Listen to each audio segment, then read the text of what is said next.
የኔ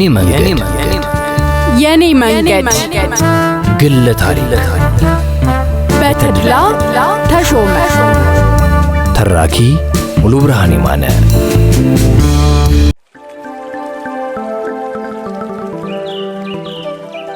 የሆነ ሁሉ ሆኖ ራሴን ለማረጋጋት ከሞከርኩኝ በኋላ ፊቴ ላይ እንባዬን ጠረግ አድርጌ ወደ ምድር ቤቱ ረጋ ብዬ ወረድኩ። ሁሉም በጭንቀት ተውጠው እየጠበቁኝ ነበር። የነሱን የመጠበቅ ስሜት ስመለከት ጠራርጌ የደበቅኩት የመሰለኝ የደስታ እንባዬ ድጋሚ በጉንጮቼ መሃል ሰንጥቆ መውረድ ጀመረ። በእኔ ስሜት ግራ መጋባታቸውን ፊታቸው ላይ ባየሁት ስሜት ለመረዳት ችያለሁ።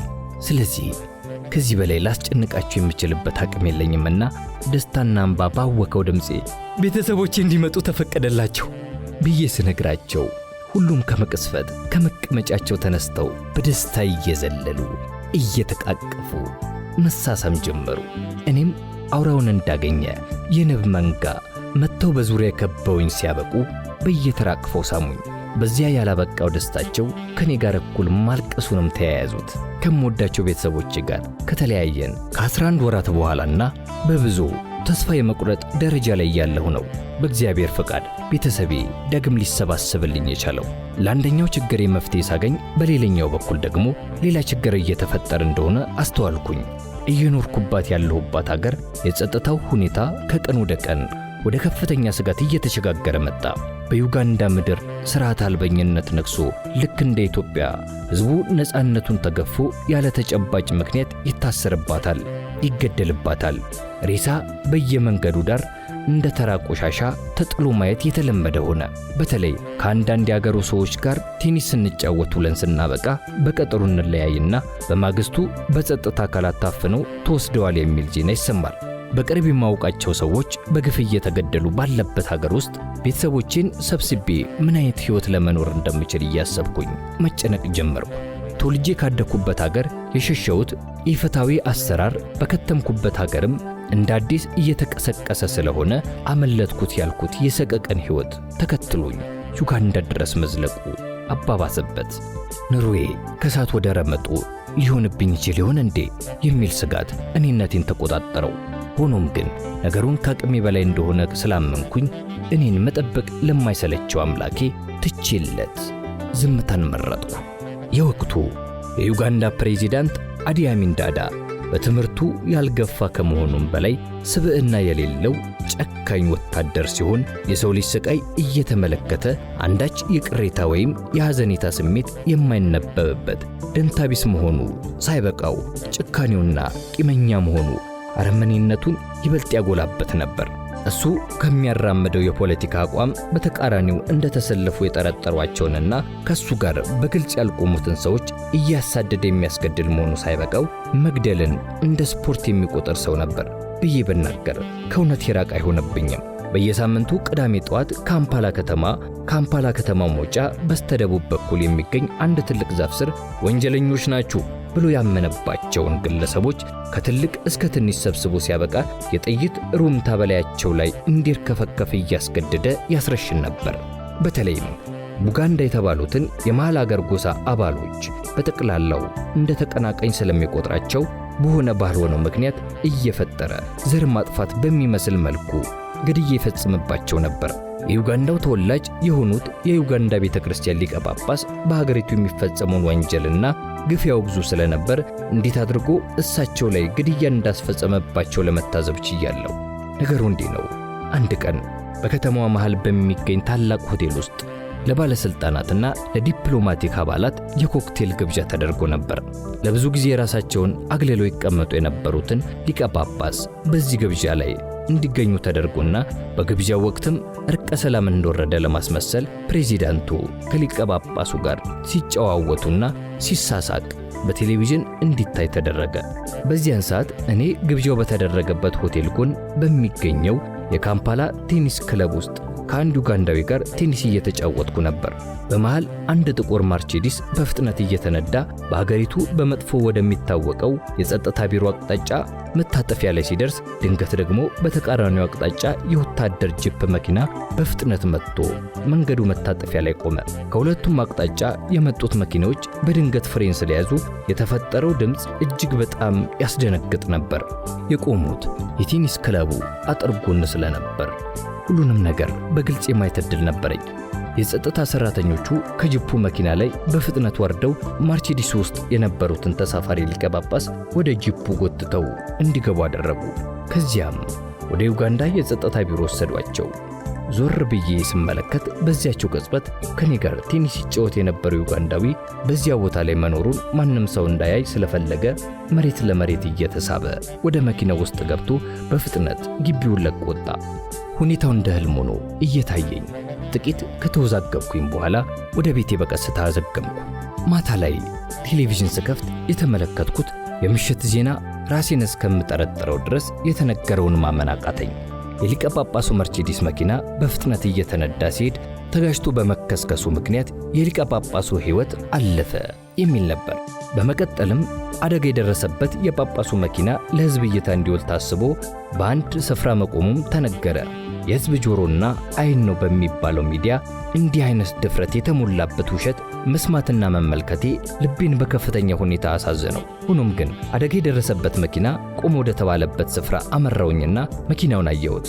ማታ ሊቀ ጳጳሱ የነበሩበት መኪና አለመሆኑን በትክክል አረጋገጥኩ።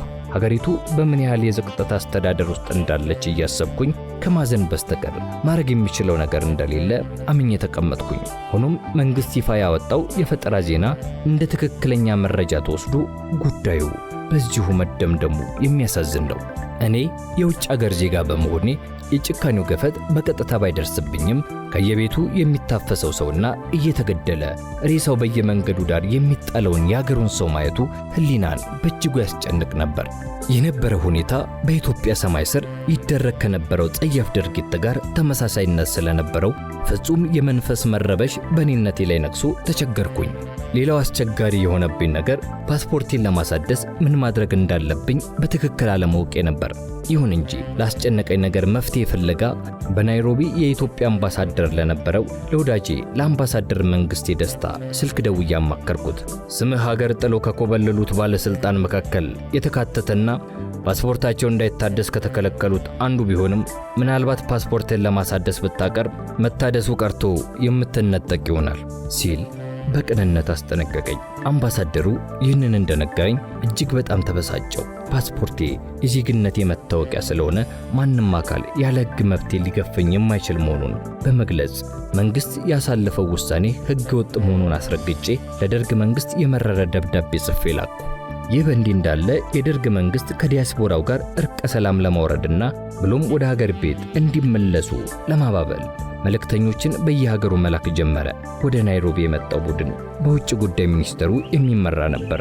ቡድኑ ኢትዮጵያኖችን በኤምባሲው ሰብስቦ ለማነጋገር ባሰበበት ወቅት እኔ ከቤተሰቦቼ ጋር እረፍት ለማድረግ ሄጄ ናይሮቢ ነበርኩኝ። ነገሩን እንደሰማን አጋጣሚው እንዳያልፈን ባለቤቴ ከሌሎች ስደተኞች ወዳጆቻችን ጋር ስብሰባው ላይ ለመገኘት ወደ ኤምባሲው እንድትሄድ አደረግን።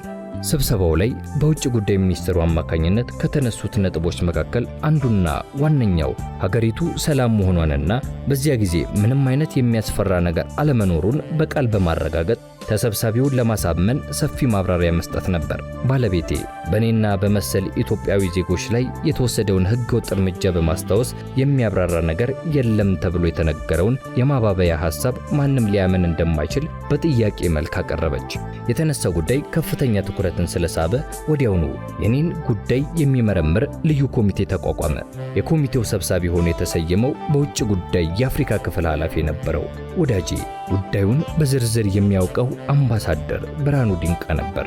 ኮሚቴው ጉዳዩን በጥሞና ከመረመረ በኋላ የተባበሩት መንግስታት ድርጅት አዘውትሮ ይጻጻፍበት የነበረ ጉዳይ መሆኑን በማስታወስና የተወሰደው እርምጃ አግባብነት የሌለው መሆኑን በማብራራት ፓስፖርቴ በአፋጣኝ ሊታደስ እንደሚገባ ኮሚቴው ጠበቅ ያለ ማሳሰቢያ ሰጠ። ወዲያው ይህን ጉዳይ የሚገልጽ የፍቃድ ደብዳቤ ከኤምባሲው ስለደረሰኝ አዲስ ፓስፖርት ለማስወጣት ቻልኩኝ። ዩጋንዳ የብሪታንያ የቅኝ ግዛት ሀገር ብትሆንም የውስጥ አስተዳደሯ ከሌሎች የቅኝ ተገዢ ሀገራት ለየት ያለ ሥርዓት ነበራት። የውስጥ አስተዳደሩን የሚመሩት የተለያዩ ሥርወ መንግሥት ነገሥታት ነበሩ። ለምሳሌ ያህል መሃል ሀገሩ ቡጋንዳ በንጉሡ በካባካ፣ ምዕራብ ኡጋንዳ ደግሞ በቶሮ ንጉሥ የሚተዳደሩ ነበሩ። በመሆኑም ነገሥታቱ ፍትሕ በማስከበር ማኅበረሰቡን የሚያስተዳድር እንጂ የውጭ ፖለቲካ ወይም የመከላከያ ፖሊሲ አቀራረጽ ላይ ተካፋይ አልነበሩም። ኃላፊነቱ የሚያተኩረው የሀገሬውን ሰው ባህላቸውንና ታሪካቸውን በማቆየት ላይ በመሆኑ ይህም በሚገባ ተግባራዊ ያደርግ ነበር። ከነባሩ ሥርወ መንግሥታት መካከል ትልቁና ዕውቅና የነበረው የመሃል ሀገር የቡጋንዳው መንግሥት ነበር። ንጉሡ ካባካ በመባል የሚታወቅ ሲሆን የራሱ ምክር ቤትና ጠቅላይ ሚኒስተር ነበረው። ዩጋንዳ ነፃ ከወጣች በኋላ ካባካው ከስልጣን ከመውረዳቸው በፊት ግርማዊ ጃንሆይ የክብር እንግዳ ሆነው ዩጋንዳን ጎብኝተው ስለነበር በካባካው ተከታዮች ዘንድ የካባካው ልዩ ወዳጅ በመባል ይታወሱ ነበር። ከነፃነት በኋላ ምርጫ ተካሂዶ ካባካው የካባያካ የሚባለውን ፓርቲያቸውን ይዘው ተወዳድረው ነበር። የኦቦቴ ፓርቲ ሲያሸንፍ ካባካው ርዕሰ ብሔር ሆኖ ተሰየሙ። ሆኖም ሳይቆይ ኦቦቴ መፈንቅለ መንግሥት አካሂዶ የመንግሥቱን ሥልጣኑን ጠቅልሎ ሲይዝ ካባካው ወደ እንግሊዝ አገር ተሰደዱ። ከስደት ሳይመለሱ እዚያው እንዳሉ ሕይወታቸው አለፈ። የንጉሡ ልጅ ልዑል ሙቴሳ ከሀገር ሳይወጣ በመቅረቱ አደገኛ ሁኔታ ውስጥ እንደነበር ሲሰማ ግርማዊ ጃንሆይ የካባካውን ወዳጅነት በማስታወስ ልዑሉን በልዩ ዘዴ ከሀገር አስወጥተው ወደ ኢትዮጵያ እንዲመጣ አስደረጉ። ለጥቂት ጊዜ አዲስ አበባ ከተቀመጠ በኋላ ልዑሉ ወደ እንግሊዝ ሀገር ሄዶ ትምህርቱን እንዲቀጥል ሁኔታዎች ተመቻቹለት። ሚልተን ኦቦቴ ፕሬዝዳንትና ርዕሰ ብሔር በነበረበት ጊዜ ጄኔራል አዲ አሚን ዳዳን የጦር ኢታማዦር ሹም አድርገው ነበረ። በሰፈሩት ቁና መሰፈር አይቀርም እንዲሉ ሚልተን ኦቦቴ የኮመንዋልዝ ስብሰባ ላይ ለመገኘት ወደ ሲንጋፖር ሲያቀና ኢታማዦር ሹም ኢዲ አሚን ዳዳ እምነቱን አፈርሶ መፈንቅለ መንግሥት በማድረግ ራሱን የሀገሪቱ ፕሬዝዳንት አድርጎ ሾመ። ኦቦቴም ለረጅም ጊዜ ሳይመለስ እንደወጣ ቀረ። በኢዲ አሚን ዘመን የሀገሬው ሰው የስቃዩን ኑሮ እያስተናገደ የኖረ ቢሆንም በአንጻሩ ግን በዩጋንዳ ውስጥ የሚኖሩ የውጭ አገር ዜጎች በተለይ የዲፕሎማቲኩ ማህበረሰብ የተደላደለ ኑሮ ነበር ይኖር የነበረው። ደህንነታቸው እንዲጠበቅና በተቻለ መጠን አኗኗራቸው ምቾት የተሞላበት እንዲሆን ለማድረግ መንግስት ልዩ ጥረት ያደርግ ነበር። በሀገሪቱ ውስጥ በቂ ቁሳቁስ ባይኖርም ለዲፕሎማቲኩ ማህበረሰብ ብቻ የሚያገለግል በካምፓላ ከተማ ውስጥ ብቻ የነበረ መሰረታዊ የሆኑና የሀገሬው ሰው ሊያገኛቸው የሚያዳግተውን ቁሳቁስ በዝቅተኛ ዋጋ የሚገዛበት መደብር ተቋቁሞለት ነበር። ከዚህ በተጨማሪም የሚያስፈልገው ነገር ሁሉ ገደብ ሳይኖረው ከጎረቤት ሀገር ከኬንያ ከቀረጥ ነፃ በሆነ መንገድ የማስገባት መብትም ነበረው። ስለዚህ በእያንዳንዱ ግለሰብ ቤት ውስጥ ቢያንስ ለ6 ወራት ያህል የሚያገለግል ምግብና መጠጥ ተከማችቶ የሚገኝበት አጋጣሚ ተከስቶ እንደነበር ለመስማት ይቻላል። በወቅቱ ዩጋንዳ ውስጥ እንኖር ከነበርነው ኢትዮጵያውያን መካከል በትክክል የማውቃቸው ፓስካል ወልደ ማርያም፣ ዶክተር በክሪ አብዱላሂ፣ ስለሺ ደስታ፣ ዶክተር ጦመ ልሳን ሲሆኑ ልክ እንዳንድ ሰፊ ቤተሰብ ነበር። አንተ ትብስ ተባብለን የምንኖረው። ልጆቻችንም አብረው ነው ያደጉት። አብዛኞቹ አንድ ትምህርት ቤት ነበር የሚማሩት። ከኔ ልጆች መካከል ሄለን፣ ዳንኤልና አይዳ፣ ከነ ፓስካል ልጆች ሳምሶንና ሜቲ፣ የበክሪ ልጅ አማን ሆነው ታንዛኒያ ሞሺ ከተማ ውስጥ በሚገኘው ኢንተርናሽናል ትምህርት ቤት ውስጥ ሲሆን በእድሜያቸው አነስ ያሉት ደግሞ ከኔ ልጆች ማርታና ሃና እንዲሁም ከፓስካል ልጆች ደግሞ ፖኒና ዮሐንስ ዩጋንዳ ውስጥ ነበር የሚማሩት። የዩጋንዳ የጸጥታ ሁኔታ አስጊ ደረጃ ላይ በደረሰበት ጊዜ ቤተሰቦቻችን ወደ ናይሮቢ ሄደው ሁሉም ናይሮቢ ዌስትውድ ፓርክ በሚባለው ሆቴል ውስጥ አርፈው ነበር። ሆቴሉ የዋና ቦታና የፈረስ መጋለቢያ ስፍራ ስለነበረው ለልጆቻችን ምቹ ነበር። የሁሉ ተዳምሮ የቤተሰቦቻችንን ወዳጅነት ትውልድ የተሻገረ እንዲሆን አድርጎታል። አዲ አሚን ለሀገሩ ሰው የማይፈራ ጨካኝ ሰው የነበረ ቢሆንም ከውጭ አገር ዜጎች ጋር የነበረው ግንኙነት ግን መልካም የሚባል ወዳጅነት የሚታይበት ነበር። ከዕለታት በአንዱ ቀን እሁድ በካምፓላ ቴኒስ ክለብ ውስጥ በሚገኘው የዋና ቦታ ለመዋኘት አዲ አሚን በድንገት ብቅ አለ። በሰዓቱ የኛዋን ልጅ ሃናን ወይም ሉሉሽን ጨምሮ ብዙ ሕፃናት በገንዳው ውስጥ እየዋኙ ነበር። አጠገቡ በሚገኘው ባር ዙሪያም የሀገሬው ሰዎች ቢራ እየጠጡ በመዝናናት ላይ ነበሩ። ፕሬዝዳንቱ ከሩቅ ብቅ ሲሉ ሁሉም ከየመቀመጫቸው ተነስተው ሰላምታ ከሰጡ በኋላ ቀስ በቀስ ሹልክ እያሉ ስፍራውን ለቀው ወጡ። አዲ አሚን ለመዋኘት ወደ ገንዳው ሲገቡ በመዋኘት ላይ የነበሩት ሕፃናት አንዳቸውም ሳይቀሩ ከውሃው ገንዳ እንዲወጡ ተደረገ። ወዲያውኑ የኔም ልጅ ሉልሽ ከውሃው በፍጥነት እንድትወጣ ምልክት ሰጠኋት። እሷ ግን ዋናውን አቋርጪ የተባለችበት ምክንያት በትክክል ስላልገባት ተበሳጭታ በመውጣት ላይ ሳለች አሚን እየዋኘ እሷ የነበረችበት ስፍራ ላይ ደረሰ። ሉልሽም ሆን ብላ እግሯን ውሃ ረጨችበት። በድርጊቱ ሁላችንም ለጊዜው ተደናገጥን። ደግነቱ አሚንም በዛም ልብ አላለውም ነበር። ይልቁንም እኔና ወዳጄ ፓስካል ወልደ ማርያምን ከዋናው ገንዳ አጠገብ ቆመን ስለተመለከተንና ኢትዮጵያዊ መሆናችንን ስለተረዳ ሞቅ ያለ ሰላምታ ሰጥቶን ዩጋንዳን እንዴት አገኛችኋት ሲል ጠየቀን። አክል አድርጎም በቅርቡ ሀገራችሁ ሄጄ ነበር። ሂልተን ሆቴል ገብቼ መዋኛ ቦታ ውስጥ ዋኝቻለሁ። ውሃው ሙቅ ስለነበር በጣም ነበር ደስ ያለኝ። በእኛም ሀገር እኮ ሙቅ ውሃ የሚፈልቅባት ቦታ አለ፣ ግን ገና አላለማ ነው አለና ዙር ብሎ የክፍለ ሀገሩ ተወላጅ የሆነውን እና ራቅ ብሎ ቆሞ የነበረውን ሰው በስሙ ጠርቶ እንዲመጣ አደረጉት። እዚያ እናንተ ሀገር ፍልዋ በሚፈልቅበት ቦታ ላይ የመዋኛ ገንዳ ቢገነባኩ አዲስ አበባ ውስጥ ሂልተን ሆቴል ውስጥ እንዳየሁት ያለ ሙቅ ውሃ ያለው የዋና ቦታ ለመስራት ይቻል ነበር አለው። ሰውየውም ደንገጥ ብሎ ቀረብ አለና እንዴታ ክብር ፕሬዝዳንት ይቻላል እንጂ ብሎ ሲመልስለት ሁላችንም ፈገግ አለን። አዲ አሚን ሲያሰኘው ቀልደኛና ጨዋታ አዋቂ፣ ሲሻው ደግሞ በጣም ኮስተራና ቁጡ ይሆናል። ጠባዩ እጅግ በጣም ተለዋዋጭ ስለነበር በሱ ላይ እምነት ማሳደር አይቻልም ነበር። ጊዜው ነጎደ፣ ዓመታትም ተቆጠሩ። የማያልፍ ነገር የለምና የፕሬዝዳንት አዲ አሚን መጨረሻ እየተቃረበ መጣ። በ1971 ዓ.ም አሚንን ከስልጣን ለማስወገድ ቆርጦ የተነሱ ታጋዮች በታንዛኒያ የጦር ኃይል እየታገዙ ከባድ ጦርነት ከፈቱ። አሚን ሁኔታው ግራ አጋብቶት የቀን ጨለማ የዋጠው መሰለው። ይሁን እንጂ አቅሙ በፈቀደለት ልክ በሊቢያ ወታደሮች እየታገዘ እስከ መጨረሻው ለመመከት ሞከረ። በመጨረሻ ሁኔታው ከቁጥጥሩ ውጭ እየሆነ ሲመጣ ኃይሉ እየተዳከመ እንደሆነ ሲረዳ ወደ ሰሜኑ የሀገሪቱ ክፍል እያፈገፈገ ከከተመ በኋላ ጦርነቱን ሊቋቋመው ስላልቻለ ሰሜን ዩጋንዳ ሶርቲ ከሚባለው የአውሮፕላን ማረፊያ ገብቶ በአነስተኛ አውሮፕላን ወደ ወዳጁ ወደ ፕሬዝዳንት ጋዳፊ ሀገር ወደ ሊቢያ በረረ።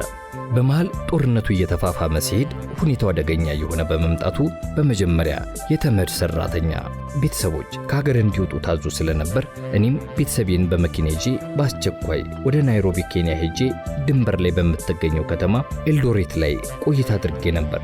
በአመሻሹ ላይ ካምፓላ በተዋጊዎች እጅ ወደቀች። ዘርፊያውና ግድያውም በግፍ ተፈጸመ። ለወትሮ በማይደፈረው የውጭ አገር ዜጎች መኖሪያ ቤት ሁሉ ዝርፊያ ተከናወነ። በተለይ እኛ በምንኖርበት ኮሎሎ በሚባለው መንደር ብዙ የውጭ አገር ሰዎች የሚኖርበት ስለነበር ለዘረፋ ከተጋለጡት መንደሮች ዋነኛው ሆነ። በእኔ መኖሪያ ቤት አካባቢ ይኖሩ የነበሩ የውጭ አገር ዜጎች የእያንዳንዳቸው መኖሪያ ቤት በሙሉ ሲዘረፍ የኛ ቤት ብቻ በአንዳች ተአምር ከዝርፊያው ተረፈ።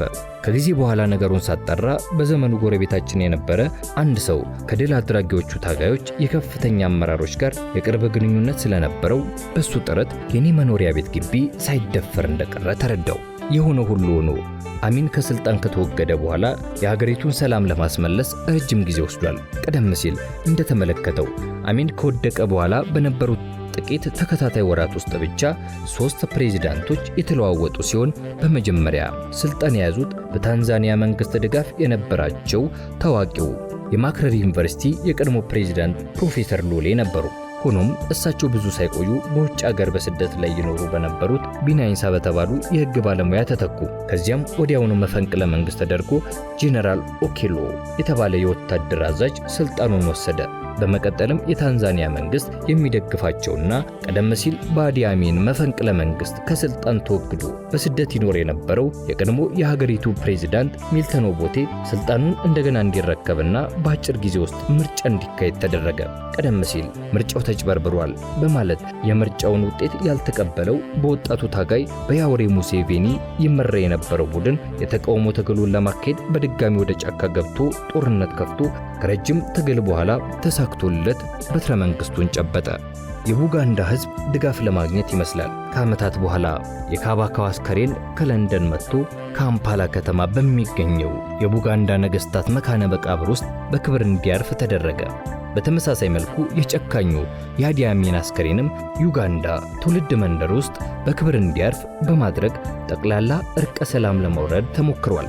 ስደተኛው የቡጋንዳው ልዑልም ወደ ሀገሩ ተመልሶ ሲወርድ ሲዋረድ የመጣውን የካባናነት ዙፋን ድምቀት ባለው ስነ ስርዓት እንዲረከብ ተደርጓል። የሀገሪቱ ፕሬዝዳንት ያውሬ ሙሴቬኒ የባሉ የክብር እንግዳ ነበሩ። እኔም በባሉ ላይ ተገኝቼ ስርዓቱን ለመመልከት ችያለሁ። በዩጋንዳ ቆይታዬ ወቅት ከአዲሱ ካባካ ጋር የቀረበ ወዳጅነት ፈጥረን ስለነበር በጭንቀቱ ጊዜ የደረሱለትን የግርማዊ ጃንሆይን ውለታ አንስተን ለመወያየት ችለናል።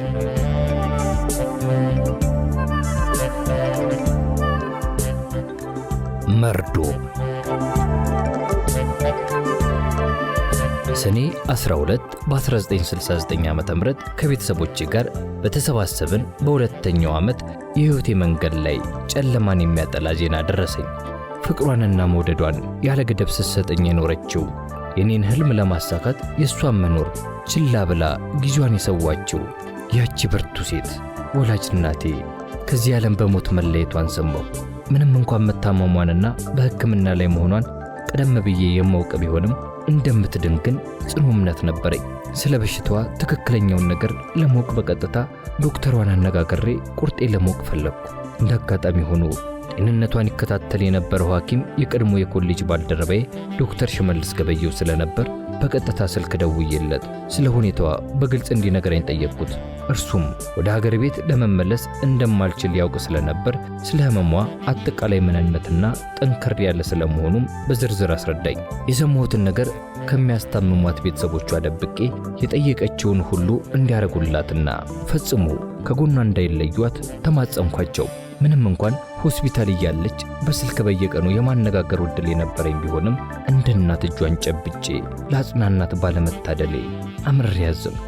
በመሆኑም ለእግዚአብሔር የሚሳነው ነገር የለም በማለት እንደምትድን ተስፋ እያረኩኝ ቆየሁ። ምን ይሆናል ሞት የተፈጥሮ ዕዳ ነውና በመጨረሻም ከዚህ ዓለም መከራ እስከ ወዲያኛው አሸለበች። ታዲያ በዚያን ቀን የሆነውን ሁሉ ሳላውቅ እንደተለመደው ከሥራ በኋላ ወደ ቤት ገብቼ ሳበቃ ልብሴን ለውጬ በችኮላ ወደ ቴኒስ ጨዋታዬ ለመሄድ ስዘጋጅ ባለቤቴ ያለ ወትሮዋ ሐዘን በተሞላበትና በተሰበረ መንፈስ እስኪ የቴኒሱን ጨዋታ ዛሬ ሰርዘው የሚል ጥያቄያዊ ቃል በቀዝቃዛ ስሜት ተቀኝቶ ሰማሁ። የተናገረችበት ድምፅ ግራ ቢያጋባኝም ምንም እንዳልሰማ ሰው ሆኜ ልብስ የመቀየር ዝግጅቴን ስቀጥል ዛሬ ከአዲስ አበባ ስልክ ተደውሎ ነበር አለችኝ። ያኔ በጣም ደነገጥኩ። ምን ነው እትዬ ሞተች እንዴ ስላት አይኔን እያየች እውነቱን ለመደበቅ ስለማይቻላት አዎ አለችኝ። ከመቅጽበት ልቤ ቅዝቅዝ ሲል ታወቀኝ። አይኖቼ የሳይን አይኖች ላይ ተሰንቅረው ቀሩ። አንዳች ኃይል ጭንቅላቴን የወገረው ያህል ስለተሰማኝ ማረግ ስላለብኝ ነገር እንኳን በቅጡ የማሰብ አቅም አጣሁ። ለዚያም ነው አይኖቼ የሳይን አይኖች ላይ በድንጋጤ ደርቀው የቀሩት። ምን አለበት የነገርኩ ውሸት ነው ብትለኝ ብዬ ተመኘሁ። ግን ምንም ቃል ከአንደበቷ አልወጣም። ከዚያ በላይ ቆሜ የምቆይበት አቅም ስላጣሁ ምንም ሳልተነፍስ በደመ ነፍስ እየተራመድኩ ወደ አንዱ ክፍል ገብቼ በሩን ዘጋውና ብቻዬን ማልቀስ ጀመርኩ። የሕይወቴ ቀና መንገድ የሚያበጅልኝ የእናቴ ጸሎት ነው ብዬ አምን ስለነበር የእሷ ለመኖር ሕይወቴን አጨልሞ መንገዴን ያንሻፈፍብኛል ብዬ ሰጋሁ። ብቸኝነት ተሰምቶኝ ተስፋ ቢስ ሆንኩኝ መሰለኝ። ከሁሉም ነገር በላይ ግን እንደ ግርዛት ሲያንገበግበኝ የኖረው በወቅቱ በሀገሪቱ የፖለቲካ ችግር ምክንያት ሀገሬ የቅርብ ሩቅ ሆናብኝ በጥቂት የበረራ ሰዓታት ደርሼ ስትታመም መጠየቅ እየቻልኩ ሳይሳካልኝ በመቅረቱ በተለይ በመጨረሻዋ የስንበት ጉዞዋ ሊሸኛት አለመቻሌን ሳስብ ጥልቅ የሆነ ቁጭትና መሪር ሐዘን ይሰማኛል። ነፍሷን በአጸደ ገነት በሰላም ያኖርልኝ።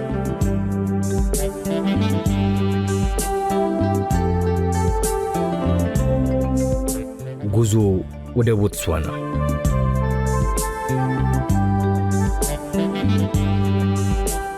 ዩጋንዳ ውስጥ በተመደብኩበት ዘርፍ ለ4 ዓመታት በታማኝነት ካገለገልኩ በኋላ የተባበሩት መንግስታት የልማት ድርጅት ምክትል ተጠሪ ሆኜ የልማቱ ዘርፍ አስተባባሪ በመሆን ቦትስዋና ተመደብኩ።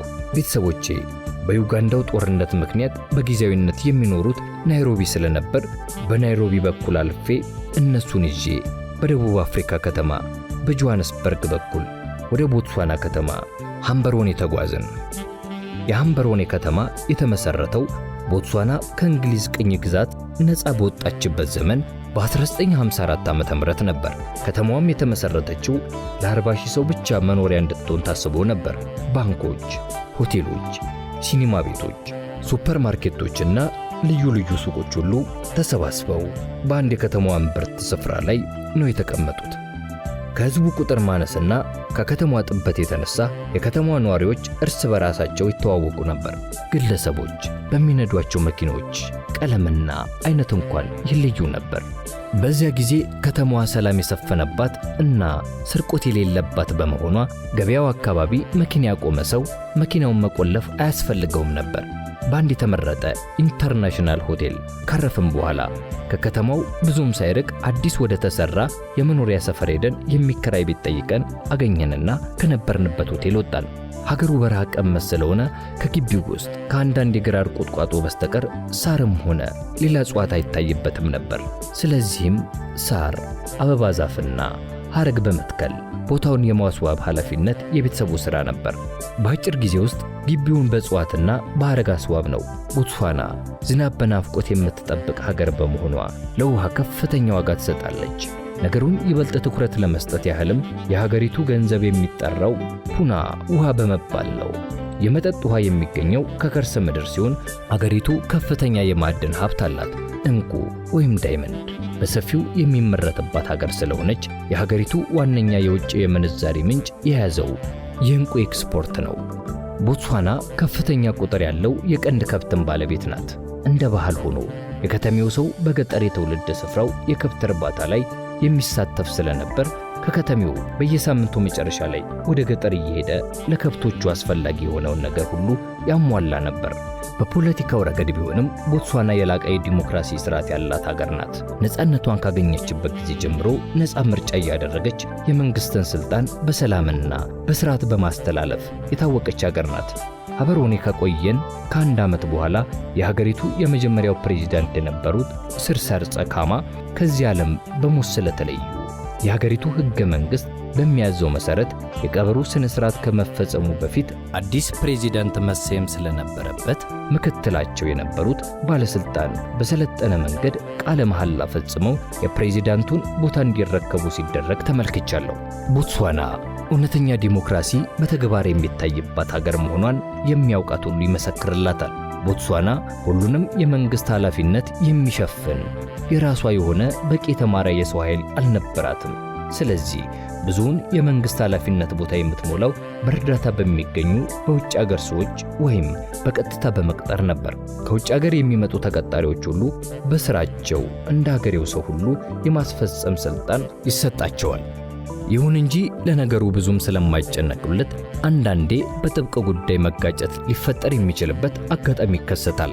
በአንድ ወቅት በሀገሪቱ የመገናኛ ሚኒስቴር ውስጥ ዋና መሐንዲስ ሆኖ ይሰራ የነበረው በኖርዌይ እርዳታ የተመደበ የኖርዌይ ዜግነት ያለው ኢንጂነር ነበረ።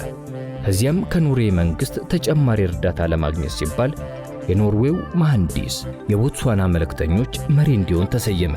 ይህ ሰው የድርጅቱ ተቀጣሪ ስለሆነ በጥቅም ጉዳይ መጋጨት ሊኖር እንደሚችል ተሰማውና በራሱ ፈቃድ ራሱን ከቡድኑ መሪነት አግልሎ ከእርሱ ስር የሚሰራውን የሀገሩን ተወላጅ የልዑካኑ መሪ አድርጎ ራሱን በአማካሪነት ሰይሞ ተልእኮን ለመፈጸም የተገደደበት ሁኔታ ነበር። ሆኖም ግን መንግሥት በሥራው ውጤት ላይ ብቻ የሚያተኩር በመሆኑ ኃላፊነቱ የተሰጠው ሰው የውጭ ዜጋ ቢሆንም አገሪቱን ወክሎ በነፃነት እንዲሠራ ሙሉ መብት ይሰጠው ነበር። በመንግሥትም ሆነ መንግሥታዊ ባልሆኑ ድርጅቶች በኃላፊነት ቦታ ላይ የተቀመጡ የሀገሬው ሰዎች ሁሉ በችሎታቸውና በብቃታቸው ስለነበር በሥራ ውጤታቸውና በሀገር ወዳድነታቸው የሚያኮሩ ነበሩ። በብቃት ሕዝቡን የሚያገለግሉ እንዲሁም ባለጉዳይም በአክብሮትና በትሕትና ተቀብለው የሚያስተናግዱ በመሆናቸው ቦትስዋና የቆየሁባቸው ጊዜያት ጥሩ የሥራ ትብብርን ተመልክቻለሁ። ቦትስዋና ዘመናዊ የስፖርት ስፍራዎች ስላሏት አዘውትሬ ቴኒስና ጎልፍ እጫወት ነበር። በተለይ ዩጋንዳ የጀመርኩትን የጎልፍ ጨዋታ ቦትስዋና ላይ በከፍተኛ ደረጃ አሻሽዬ የዓለም አቀፍ የጎልፍ ቻምፒዮኖች ስብጥር PROM ጨዋታ ላይ ለመሳተፍ እድል አግኝቼ በወቅቱ በነበሩት ውድድሮችም ከአሸናፊዎቹ አንዱ ሆኜ ዋንጫዎች ለመሸለም በቅቻለሁ። ቦትስዋና የምትከተለው የትምህርት ስርዓት የእንግሊዝ ሀገር ስርዓተ ትምህርት ስለሆነ የአሰጣጥ ጥራቱም የተመሰከረለትና ዕውቅናን ያገኘ ነው። ልጆቼ ማርታ ወይም ቹቹ እና ሐና ሉሉሽ በዚሁ የትምህርት ስርዓት ውስጥ አልፈዋል። ከትምህርት ውጭ የነበረው የተማሪዎች ሕይወትም ልዩ ልዩ የስፖርት ፕሮግራሞች የተካተቱበት ነበር። ለምሳሌ ሉሉሽ ወይም ሐና በዋና ፍቅር ከመነደፏ በላይ በዘርፉ የተካነች ስለነበረች ብዙ ውድድሮች ውስጥ የመሳተፍ ዕድል ተፈጥሮላት ነበር። እንዲሁም ከጎረቤታችን ከአርገንስ ልጅ ክርስቲና ጋር አዘውትራ የፈረስ ግልቢያ ታደርግ ነበር። መጋቢት 1974 ዓ.ም የዓለም ባንክ ባዘጋጀው የአመራር ሥልጠና ፕሮግራም ላይ ለመሳተፍ ወደ ዋሽንግተን ዲሲ እንድንሄድ ተደረገና ሥልጠናውን በመከታተል ላይ ያለው አንድ ያልጠበቅኩት የስልክ መልእክት ከዋናው መስሪያ ቤቴ ከኒውዮርክ ደረሰኝ። ሥልጠናውን ስጨርስ በኒውዮርክ በኩል እንድታልፍ የሚል ነው። የጥሪውን ምክንያት ለማወቅ ወይም ለመገመት ስላልቻልኩ ጥቂት ግራ መጋባት ያልቀረም። ቢሆንም ግን ኒውዮርክ በደረስኩበት ጊዜ የድርጅቱ ፋይናንስና የአስተዳደር ዋና መምሪያ ዳይሬክተር ተቀብሎ እንዲህ አለኝ። UNDP አዲስ የበጀት ሥርዓት ተግባራዊ ለማድረግ በዝግጅት ላይ ስለሆነ አንተ የበጀት ዝግጅት ልምምድ እንዳለህ ከግል ማህደር ተመልክተናልና ወደ ኒውዮርክ ተዘዋውረህ የበጀት መምሪያ ምክትል ኃላፊ ሆነ እንድትሰራና የበጀት ዝግጅቱን ቡድን ከወዲሁ ቀደም ብለህ እንድትቀላቀል እንፈልጋለን አለኝ። በዚያ ሰዓት ትልቋ ልጅ ሄለን ከእንግሊዝ ሀገር ሄዳ የኮሌጅ ትምህርቷን የምትከታተልበት ጊዜ ነበር። ዳንኤልና ሄዳ ደግሞ በተመሳሳይ ሁኔታ ወደ አሜሪካ የተላኩት በዚያው ዓመት ስለነበር አብሬያቸው ለመሆን የነበረኝን ምኞት ባልተጠበቀ መንገድ የሚያሟላልኝን አካሄድ ሆኖ ስላገኘሁት ጥያቄውን ሳላንገራገር በደስታ ተቀበልኩ። ይሁን እንጂ ሌሎቹ ልጆቼ ማለትም ማርታና ሐና ሐስሮኔ ወይም ቦትስዋና ውስጥ እየተማሩ ስለነበር ትምህርት ቤታቸው እስከሚዘጋ ድረስ ቆይቼ ከዚያ በኋላ ለመዘዋወር እችል እንደሆነ ጠየቁ። የተሰጠኝ መልስም ስራው ጊዜ ስለማይሰጥ ቤተሰቦች እስከ ትምህርት ዘመኑ መጨረሻ ድረስ እዚያው ሃርቦን መቆየት ይችላሉ። አንተ ግን የበጀት ዝግጅቱ ከወዲሁ የሚጀምር ስለሆነ በጊዜያዊነት የቀን አበል እየተከፈለ ወደ ኒውዮርክ ተዘዋውረህ እንድትሰራ ሁኔታው ይመቻችልሃል የሚል ነበር። በዚህ አይነት አጋጣሚ የቦትስዋና የሥራ ዘመኔ በ2 ዓመት ተኩል የጊዜ ገደብ ብቻ ተቋጭቶ ኒውዮርክ ወደሚገኘው ዋና መስሪያ ቤት ዕድል አግኝቼ ተዘዋወርኩ።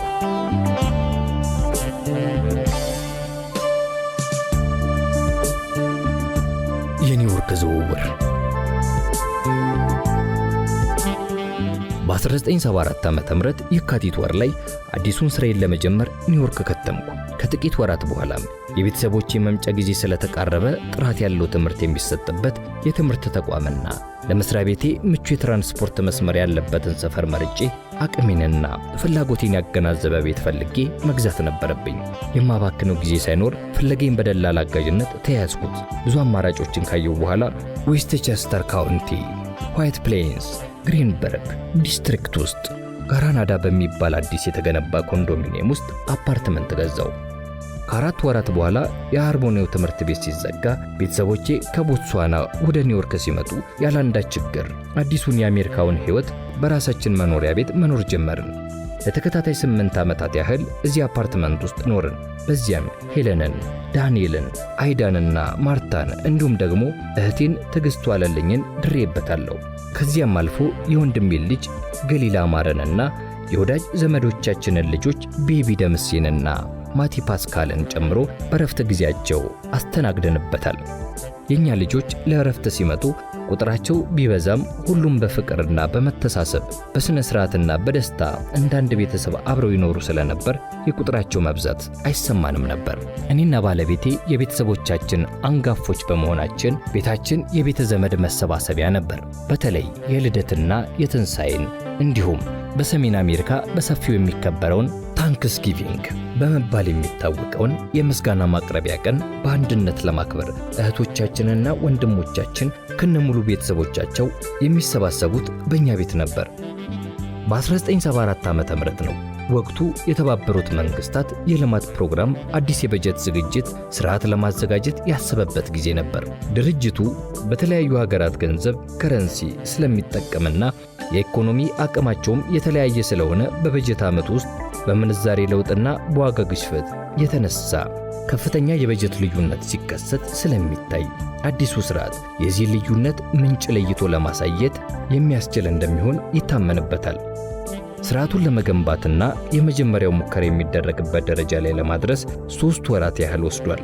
በዚያኑ ዓመት በሐምሌ ወር በጀቱ ሥራ ላይ ሲውል በሦስተኛው ዓለም ለሚገኙ የድርጅት ቅርንጫፍ መስሪያ ቤቶች የተመደበላቸውን በጀት የአጠቃቀም ሁኔታ መቆጣጠርና በምንዛሬ ለውጥና በዋጋ ግሽበት ምክንያት የተፈጠረውን ልዩነት ለመከታተል ያስችላል።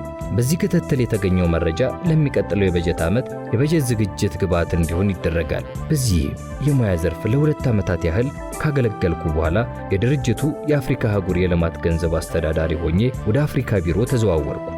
ወቅቱ ለአፍሪካ ከሁሉም አህጉር ከፍ ያለ የልማት በጀት የሚመደብበት ጊዜ ስለነበር በጀቱ በሚገባ ሥራ ላይ መዋሉን ለመከታተል የ57ቱም ከሰሃራ በታች የሚገኙ የአፍሪካ ሀገሮች የዕቅድ አፈጻጸም መከታተል ኃላፊነት የኔ ነበር። ሥራው ቢያንስ በዓመት 2 ጊዜ የአትላንቲክ ውቅያኖስን አቋርጬ ወደ ተለያዩ አፍሪካ ሀገሮች እየሄድኩ እያንዳንዱ ሀገር የተመደበለትን በጀት በተወሰነው ጊዜ መሰረት እንዴት አድርገው መጠቀም እንደሚችሉ ያዘጋጁትን ዕቅድ መመርመርና ለሰራተኛውም ስልጠና የመስጠት ኃላፊነት ነበረብኝ። በተጨማሪም አጋር የሆኑትን የተባበሩት መንግስታት ኤጀንሲዎች በመጎብኘት የልማቱን ገንዘብ አስፈጻሚ ሆነው የሚያገለግሉበትን መንገድ እንዳስፈላጊነቱ ማመቻቸት ሌላው ኃላፊነቴ ነበር። በዚህ ኃላፊነቴ ላይ ሆኜ በአፍሪካ ቢሮ ለ6 ዓመታት ያህል አገለገልኩ። ዓላማዬ ሁሉም ልጆቼ በኮሌጅ እስኪመረቁ ድረስ ኒውዮርክ ውስጥ ለመቆየት ስለነበር ጊዜው እስከሚደርስ ድረስ ድምፄን አጥፍቼ በሌላ ቦታ ኃላፊነት ለመቀበል ዝውውር ሳልሻ ባለውበት መቆየቱን መረጥኩ። በመጨረሻም ያሰብኩት ሁሉ ስለተሳካልኝ ማለትም ልጆቼ ሁሉ ቦታቸውን ስለያዙልኝ ጡረታ ከመውጣቴ በፊት ሌላ ኃላፊነት ለመውሰድ ዝግጁ መሆኔን በመግለጼ የተባበሩት መንግስታት ድርጅት ዋና ተጠሪና በልማት ዘርፍ የድርጅት ወኪል በመሆን ተሾሜ ወደ ዩጋንዳ ለ2ኛ ጊዜ ተላኩ። የኒውዮርክ ኑሮዬ ብዙ የህይወት ትምህርት አስተምሮኛል። በመጀመሪያ ሁሉም እንቅስቃሴ በሰዓት የተወሰነ በመሆኑ ሰዓት የማስከበርን አስፈላጊነትና ጠቃሚነት አሳውቆኛል። ወደ ቢሮ የምመለሰው በባቡር ስለነበር ከተቀመጠው የጊዜ ገደብ ጥቂት እንኳን ዘነፍ ብል በሰዓቱ የሥራ ገበታ ላይ ላልገኝ ስለምችል ከእንቅልፍ የምነሳበት፣ የምጸዳዳበት፣ የምለብስበት፣ ቁርስ የምበላበትና ባቡር ጣቢያ የምደርስበት በደቂቃ ደረጃ የተወሰነ ነበር። ከተቀመጠው የጊዜ ገደብ ጥቂት እንኳን ዘነፍ ብል የሌሊቱን ዕቅዴን ሊያፋልስብኝ ስለሚችል የተቀመጠውን የሰዓት ሰሌዳ በከፍተኛ ጥንቃቄ ማክበር ግድ ይለኝ ነበር። ሆኖም ግን ሁሌም አይሞላምና አንድ ቀን በክረምቱ ወራት ከቤት የመውጫ ሰዓቴ ጥቂት ስለተዛነፈ መኪናዬን በፍጥነት እየነዳው ወደ ባቡር ጣቢያ ደርሼ መኪናውን ማቆሚያ ዘንድ ላቆም ስሞክር ባቡሩ ፊርማታው ዘንድ ለመድረስ መቃረቡን ተመለከትኩ። ወዲያው መኪናዬን በፍጥነት አቁሜ እንደምንም ተሯርጬ ባቡሩን ለመያዝ ቻልኩ። ግን ምን ይሆናል ከመቸኮል የተነሳ የመኪናው ሞተር ሳላጠፋና ቁልፉ ሞተሩ ላይ እንደተሰካ ትቼ በሩን ብቻ ዘግቼ ነበር የሄድኩት። በኋላ ወደ ቤት ስልክ ደውዬ በመጠበቂያ ቁልፍ መኪናውን ከፍተው ወደ ቤት እንዲወስዱ አደረግኩ። የባቡር ጉዞዬ በሕይወቴ ከፍተኛ ዲሲፕሊንና በዕቅድ መመራት አስፈላጊነትን አስተምሮኛል። ሥራን በተመለከተ ከሥራ ባልደረቦቼ ጋር ከላይ እስከ ታች በሁሉም ደረጃ ከሚገኙ ሰራተኞች ጋር ጥሩ የማህበራዊና የሥራ ግንኙነት ስለነበረን የኒውዮርክ ቆይታዬ ፍሬያማና አስደሳች ነበር እላለሁ። በተለይ አፍሪካ ቢሮ ከገባው በኋላ አዘውትሬ ወደ ተለያዩ የአፍሪካ ሀገሮችና የተባባሪ ተቋማት መስሪያ ቤታቸው አውሮፓ ወደ ሆነው ዋና ከተሞች ለሥራ መላለስ ስለነበር በሥራዬ ልዩ እርካታን አግኝቼበታለሁ። ከሥራዬ ጠባይ የተነሳ የሥራ ባልደረቦቼ የገንዘብ ሚኒስትር የሚል ቅጽል ስም ሰጥተውኝ ነበር። ተገቢውን አክብሮትና ወዳጅነት በግፍ ይለግሱኝ ነበር። በአፍሪካ ቢሮ ቆይታዬ ከሰሃራ በታች ያሉትን አገሮች ሁሉንም ለማለት በሚቻል ደረጃ በየምክንያቱ ለመጎብኘት እድሉን በማግኘቴ በብዙ ረገድ የአመለካከቴን አድማስ አስፍቶልኛል። ሃይማኖት፣ ዘር ሳይባል የሁሉንም ባህል በማክበር ለምንቆምበት የጋራ ዓላማ በመተባበርና በመደጋገፍ በአንድነት እንሰራ ነበር። በተለይ በወቅቱ ለአፍሪካ ልማት ይውል ዘንድ የሚመደበው የልማት በጀት ከሌሎቹ አህጉራት ጋር ሲነጻጸር ከፍተኛ በመሆኑ የገንዘቡ አጠቃቀም ሂደት የእርዳታ ሰጪ መንግስታትን ዓይን ይስብ ስለነበር ገንዘቡ በሚገባ በታቀደው ጊዜ በተግባር ላይ መዋል አለመዋሉን በቅርብ ይከታተሉ ነበር። ለእያንዳንዱ ሀገር የተመደበው የበጀት አጠቃቀም በቅርቡ የመቆጣጠርና እንዲሳካም እርዳታ የመስጠት ኃላፊነት የኔ ስለነበረ በአብዛኛው ሀገር ላይ የታቀደው ዕቅድ በመሳካቱ አሁንም ድረስ ከፍተኛ እርካታ ይሰማኛል። በተባበሩት መንግስታት ልዩ ልዩ መስሪያ ቤቶችና በአፍሪካ ሀገራት ውስጥ እየተዘዋወርኩ በሰራውበት ወቅት ቀደም ብሎ እንደተመለከተው የተለያዩ ባህልና ሃይማኖት ካላቸው ሰዎች ጋር ለመስራት በመታደሌ በልዩነታቸው እንቅፋት ሳይሆን ለቆምንበት ዓላማ በመተባበር በፍቅርና በጓደኝነት ግዳጃችንን ለመፈጸም ችለናል። በተለይ የሰው ልጅ ሕይወትና የኑሮ ደረጃን ለማሻሻል በሚደረገው ዓለም አቀፋዊ ትግል ተካፋይ በመሆን የግሌን ድርሻ ለማበርከት በመቻሌ ከፍ ያለ መንፈሳዊ እርካታን አግኝቼበታለሁ። በመጨረሻም 5ቱ ልጆቼ በጥሩ ስነ ምግባርና በፈሪሃ እግዚአብሔር ታንጸው ያደጉ ከመሆናቸውም ባሻገር በየፊናቸው በተሰማሩበት የትምህርት ዘርፍ የተሳካ ውጤት አስገኝተው ራሳቸውን በመቻላቸው እጅግ በጣም ደስተኛ ሆኛለሁ። በተጨማሪም 4ቱ ልጆቼን ድሬ በድምሩ 9 የልጅ ልጆች ለመሳም በመታደሌ ፈጣሪ ለሰጠኝ ጸጋ ዘወትር አመሰግነዋለሁ። በተለይ ሁሉንም የልጅ ልጆችን ከልደታቸው ቀን አንስቶ እድገታቸውን በቅርብ በመከታተል በፍቅራቸው እየተደሰቱ ትምህርታቸውንም በየደረጃው ሲያከናውኑ በምርቃታቸው ላይ እየተገኘው የደስታቸው ተካፋይ ለመሆን በመታደሌ ተጨማሪ ደስታ ፈጥሮልኛል። እንዲሁም ለወላጆቻቸው በሥነ ሥርዓት አድርገው የሥራ ዓለም ውስጥ ገብተው የራሳቸውን ሕይወት በተሳካ ሁኔታ ሲመሩ በማየቴ ፈጣሪን ደጋግሜ አመሰግነዋለሁ።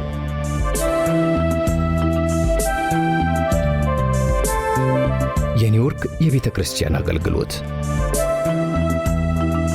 በኒውዮርክ ከተማ ብሮንክስ ውስጥ ቀደም ብሎ የተቋቋመ በሥላሴዎች ስም የተሰየመ የኢትዮጵያ ኦርቶዶክስ ቤተ ክርስቲያን አለ። ስለሆነም አገልግሎቱ በዋናነት የሚሰጠው ለጀማይካውያን ማህበረሰብ ስለነበርና የቅዱሳት መጻሕፍት ንባብም የሚደረገውና የአገልግሎት ትምህርት የሚሰጠው ብዙውን ጊዜ በእንግሊዘኛ ቋንቋ ስለነበረ የኢትዮጵያኖቹ ፍላጎት እምብዛም የሚያሟላም አልነበረም። በተጨማሪም የሕንፃውም የውስጥ አከፋፈል ምቹ አለመሆኑ ብቻ ሳይሆን ስፋቱ አነስተኛ በመሆኑ ቁጥራቸው በዛ ላለ ምዕመናን ኢትዮጵያ ውስጥ በተለመደው ሥርዓት አይነት አገልግሎት ለመስጠት አመቺ ሆኖ አልተገኘም። ስለዚህ ሌላ ቤተ ክርስቲያን ማቋቋም አስፈላጊ መሆኑ ታመነበት።